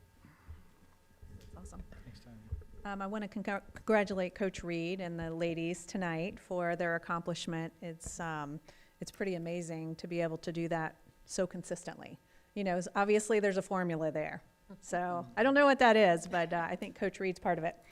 So I also want to thank Sean for the presentation tonight and putting things in terms that anybody can understand. To Desiree's point, you know, each time we get a little bit smarter and, you know, understand it a little bit better, because even as many times as we hear it, it can still be confusing. So thanks for that. I just do want to tell everyone, please be aware that there are many phishing attempts and cyber attacks that are happening. People right now, because of the holidays coming up, you're going to see it more. So be very, very vigilant. And as you look at your email, if anything looks or feels suspicious, it likely is. If it's coming from someone you know and you feel it's a little bit off, if the language is more stilted, that does not sound like the person, that is a cue that you should be paying attention to that. Email that person directly and say, hey, did you send me an email regarding X or Y? Or even hover over the email address that it's If coming you hover from. over, but they're getting smarter. There are tools. I mean, with technology, you can have it come from an address that it didn't actually come from. Even if it, when you hover over it, you'd have to get into the details of the original with the IP addresses and all these other things to actually deconstruct to figure that out. So they're getting much, much smarter. So just be aware of that and pay attention to all of the little elements. Never, ever, ever click on an email and send money. Fill out your information, even if it's for a conference. Make sure that you recognize and just go to the site. Always go to the site, log in, fill things out there. When you log in, there will be an inbox on 99% of any sites. Whatever message they sent to you, supposedly, it should be there. If it isn't, it's not true. So I just wanted to give this warning to everyone because it's happening to lots and lots of people, and I have heard of people losing their money and they will not get it back because they filled it out. So there's no way to recuperate those funds. So just a warning to everybody at this time to stay safe online. That's good. Thank you, Christine. Charles And Galvin tried to fish me. As a disclaimer, I have realized over the course of my time being on the board, and I think specifically being president, that mine is a popular email to try and fish people with. So I will not email you asking for Amazon gift cards or for Venmo payments or direct deposits or things like that. So Call you directly. yeah, Yes. call me. My cell is on the website. You can call or text me, and I might ignore it because I'm afraid of being fished from an unknown number. But I wanted to wish everyone a happy Gratitude Month. Congratulations to the tennis team as well. And also couldn't pass up this chance to congratulate the boys cross country team and Coach Rapp on another state championship. Great run for them. Yeah, it was a great run for them. Sean, thanks for the update tonight. That was great to hear the 5-year forecast. It's encouraging to just know that we have a good handle on that. Thanks for educating us well. We do have one of the things that we talk a lot about is just the importance of our community voice. We do something called every month, community conversations in various shapes and forms. One of those is brewing up conversations with superintendents. So I show up at local coffee shops and local breweries, and Tracy's oftentimes there with me most of the time. And we just listen. And so here are some of the topics that were brought up just this month. We had college statistics. Where do our kids go to school and how long do they stay in those institutions? Workload at high school when you pick your classes. How do you read that and so we were able to get back to people and show them how the different M's show how much workload is going to be on potentially in whatever classes that you're taking. We talked about there's a recommendation for a QR code in our Dream Center about could I request books that might not be here yet that I want to see here, and so we talked about that. The Dream Center being open in the PM, would that ever be a possibility? Well, tonight you saw on the agenda that we are moving forward on that. So we listen, we try to put those things into play. AI tools, big conversation about AI and how are we preparing our kids for the new world with AI as a buddy to them to continue to move forward, and what is that going to look like, and how are our teachers being trained? And I talked to them about some of the things that Dr. Brennan just brought up, that we have a team out there that is exploring that quickly and sharing that with our other teachers that want to learn more about that. The importance of struggle and resilience. That was a big conversation at our evening event, where just the importance of helping our kids to, what do you do when you struggle and you fail, and it's okay to be in that space. And a lot of times they get a message that they shouldn't ever feel that. Well, feeling that is what helps them to be successful in our world. And so just the importance of how do we do that well as a community. Next community conversation, December 9th, Calla Coffee, 8 a.m. and 16 lots at 5:30 p.m. I know there are millions of you watching, so get there early. Second, XLP did a presentation at OSBA. OSBA is the School Board Association conference that we were just at, Capitol Conference, and our XLP is our experiential learning. The kids took the room. It was packed, standing room only, and they just crushed it. So it was so fun to watch them and to see everybody just say, like, how are they doing that, Mason? Well, you turn it over to your kids, and they just do a great job. So Joe Schroeder, thanks for your work with our kiddos in that and expanding that program. Number 3, Turkey Trot. I think we're about 1,400 people have signed up for the Turkey Trot, something like that. I mean, it's amazing, and it supports our kids, our athletes, our runners, right? Track and cross country, girls and boys cross country and track. That's actually on Thanksgiving Day, so come out, register first, walk, run. It's a great fundraiser, and it's only in the second year we already have almost 1,500 people there. And then last but not least, our nationally ranked, most amazing band in America is going to Bands of America. Our marching band will be performing, in their last mid-season performance scored the highest they've ever scored. They are going in with big hopes, and they've worked hard. And I'll just tell you, if you're listening, you're a band parent or a band student, you've already won in our book. You're amazing. We do not have any expectation of you coming away with anything more than just being amazing, because you already are. But have fun. Enjoy it. I'll be heading to Indianapolis with Mr. Brown and Mr. Rompies for the first time to see the band competition live in Lucas Oil Stadium on Thursday, Friday, and Saturday. Thanks. Thank you, Jonathan. Matt? Board Jonathan- commentary. Item number 13, board commentary. Matt? So Jonathan stole a couple things that I was going to talk about, but I'm going to talk about them anyway. I'll be fast. Please do. First, a few of us were lucky enough to attend the OSBA conference earlier this week, and to say our XLP students knocked it out of the water is a severe understatement. I mean, they got up there, and I would say they're probably ranked up there with the best presenters of the whole conference. They were just as good as them, I'm sure.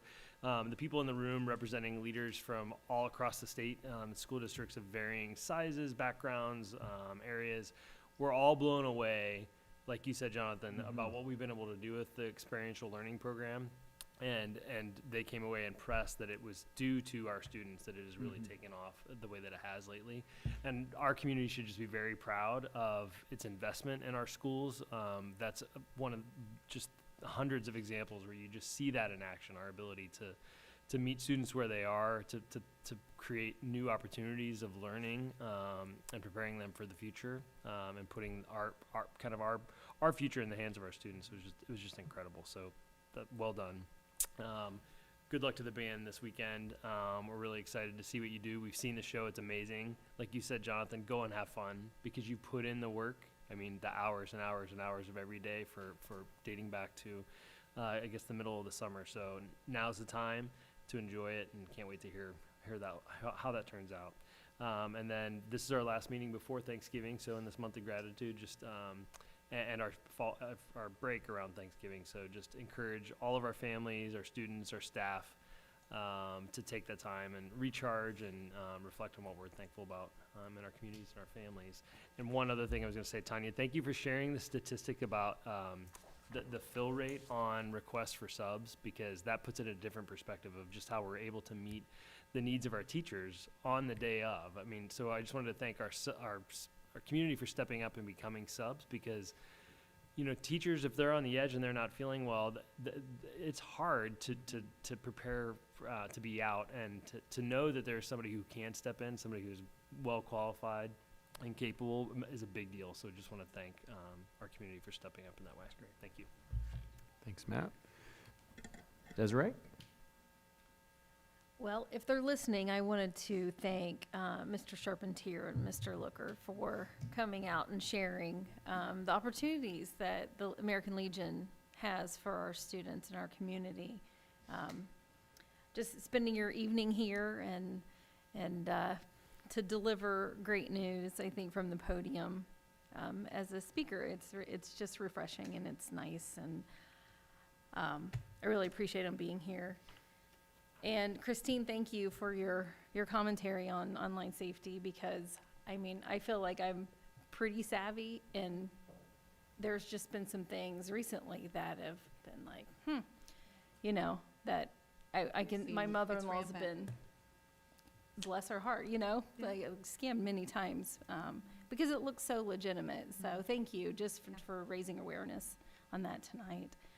And Dr. Cooper, for the last time we spoke in the Dream Center, you just kind of pushed out the idea of, hey, wonder if we could open this up in the evenings, and it's on our agenda tonight. So thanks for working so quickly to get that rolling, because I think that's a great, space to share. So thank you for that. Thanks, Desiree. Ian? Echo most of what's been said. Annika's voice is amazing. I don't, every time I get to hear her use her gift, it's just one of those kind of breathtaking moments where you're like, wow, that's a child that's in our district that is that awesome. So I thank her for coming, and congratulations for that, being able to do that twice. Fall sports wrapped, so congratulations to I don't know how many GMC championships, district championships, regional championships, obviously state championships. The boys cross country mixed ultimate won the second ever state championship a couple weekends ago. So just really good stuff that's happening by our students. Sean, you knock it out of the park every time. I'm always deeply impressed. I can't sing your praises enough. When you think about the health of school districts, Dr. Cooper read off the statistics about levies passing. So again, it's unique and rare that you find school districts that can go as long as we do without being back on the ballot, and still maintain a high level of quality, maintain a very high level of quality staff. And here's the thing, folks, that's a 5-year operating forecast. We have an entirely different permanent improvement budget that forecasts 10 years. So, just the management of our finances and how we deploy them to support our staff and our students to achieve, to give them the opportunities that they have. This wonderful room we're in this morning hosted a symposium on mental health. And so we think about the investments that we've made intentionally as a board and as a leadership team around mental health. The refrain I have heard pretty consistently for a month is oh my gosh, Mason is great. And it makes you a little bashful. It makes you a little, reticent to kind of hear that praise. But what it really is a reflection of a deep commitment, first of all, by our community to make sure that we have the resources to show up for every kid every day. Having a treasurer and a superintendent setting out a vision that is ambitious and achievable, and a board that supports them. So I'm just really grateful to serve. I do want to say this in sort of parting. We represent this community always, all of us. And so, we want to make sure we do that with the highest integrity, carrying our culture and values. So people are watching. So, think before you share things. Think before you post things. Think before you say things. We live in this community together. We support one another, and we don't ask questions if someone's in need. There's not a litmus test about how we support our community members. So keep that same culture and energy when it comes to other things that may be near and dear to your heart, because your neighbor may not have the same perspective as you on things, but they do care about you and will support you. But there are things that we can say and do that harm them in a moment of fear or concern on their part. So as we move into the Thanksgiving holiday, I'm grateful to live here. I'm grateful to serve here. So I hope that the staff and the students enjoy the break. And we'll see you in December. And all you seniors who are getting your applications done and your parents who are paying for them, I get it. I understand. Just hang in there, guys. Thank you, Ian. Of course. All right, I want to run down this board commentary quick because this is a long meeting, but we've had, it's our only meeting in November. It's our last one before Thanksgiving, as Matt noted. So I want to first share condolences to the Kastner family on the passing of Arlene Kastner, Coach Brian's mom. The community outpouring in response, you hear, kind of joking team mom term thrown around, but I think that was really apparent and really clear when the community came around Coach Kastner and the whole football program there. And you talk about a team that has ridden a roller coaster this season from start to finish. They closed out the season and did, I think, the Mason community very proud with their season. So kudos to them. Also want to share kudos to the cross-country team and particularly Coach Tom Rapp, who retired this season, and what better way to send him out. Talk about a legend, not just in the Mason community, but in the cross-country community, somebody who is a exemplar in coaching and in just mentoring and guiding young athletes. I think that's somebody that hopefully there's countless lives that he's molded and touched, and we will really miss his leadership, but awesome to see the team send him off in championship fashion. And kudos as well to Coach Dobson and the Lady Comets who got third in state. Also want to shout out a couple other sports achievements. We have a pretty high standard of getting invited to the board meetings here to acknowledge some folks, but our soccer team had a pretty good run both on the boys and girls side.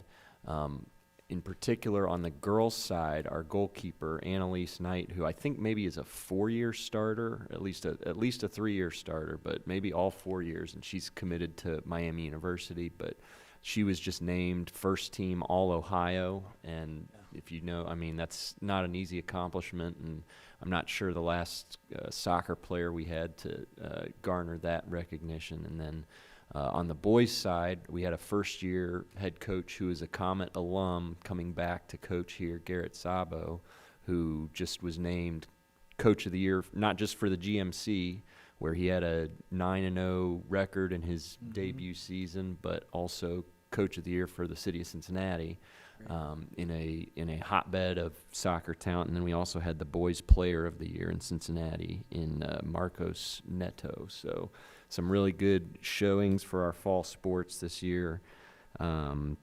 We had, obviously, Mr. Looker and Mr. Charpentier here. A belated Happy Veterans Day to them.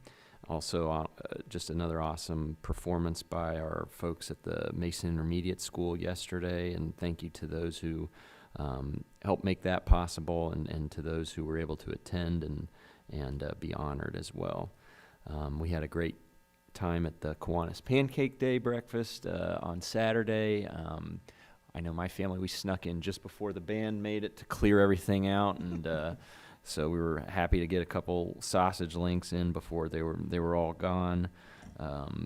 And the kids that did well really did us proud up at the OSBA conference presenting on experiential learning. It was funny to see, they took questions and they were the ones fielding the questions from the audience. And so I kind of figured the audience would, just sort of lay back and, they were coming in hot. It was a hot, they had some very, very thoughtful, very pointed questions about how this program got started, how it's been scaled, what it looks like, day to day, and our kids really handled themselves well in responding in real time. It's one thing to prepare for a presentation, to get up there and then to recite it, and to, you've had time to rehearse it and practice it, but the on-the-fly responses they were giving to some very, thoughtful and probing questions were very impressive. So they did well. I think the best part of the presentation that they did was they ended about 15 minutes early and gave everybody a little extra time to get on with the morning. So I think that was well appreciated too. LinkedIn follows. They also, they gave a little master class on LinkedIn and updating your profile. I heard them, they started out saying, I'm sure everybody in here has, better and more, comprehensive LinkedIn profiles than we do. So this is just sort of a refresher for many of you. And I think I heard some gulps and pens clicking alongside me as they were going through those slides. So want to also, let's see, where else were we? Those guys, OSBA, Kiwanis, just grateful for the upcoming holiday. We've got a lot to be thankful for here in Mason, as was on display to the rest of the state. And to kind of piggyback off of Ian's point, regardless of political affiliation, I want to take some time to acknowledge, kind of a historic moment last week that I think for the first time in history, there's a GMC graduate who's been elected to the White House. And so this region of the state and country is, under the spotlight for sure. And we hope and pray that we'll be well represented. But people have, I think, a preconceived notion of Warren County and what the general consensus or political leanings are. But when you drill down into Mason City Schools and you kind of parse out, our community in particular, it's a lot closer. It's a lot more tight when it comes to national, local elections. And a lot of times it could, a given day, whether it's raining out, whether it's somebody's kid gets sick or whatever, voter turnout, all that stuff can turn on a dime. And that was no different, no exception this year. Again, maybe looks a little more disparate at the county level, but in our district, it's a much closer race. And that's just a reflection of the community that we live in being one, as Ian alluded to, a lot of different people, a lot of different perspectives, a lot of different points of view. But at the end of the day, we all choose to live here, and a big reason for that is the quality of our schools, the quality of the education that we provide, and it's something that, come November 6th, we are all neighbors, we're all, community members, and that stuff is something that should not preclude us from being there for each other when we need one another.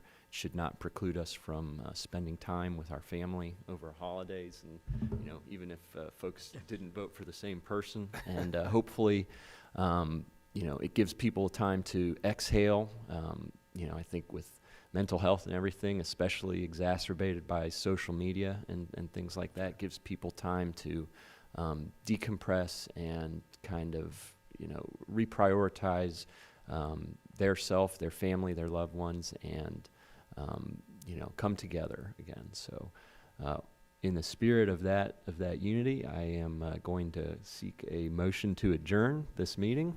So moved. Second. All in favor? Yes. Thank you, everybody.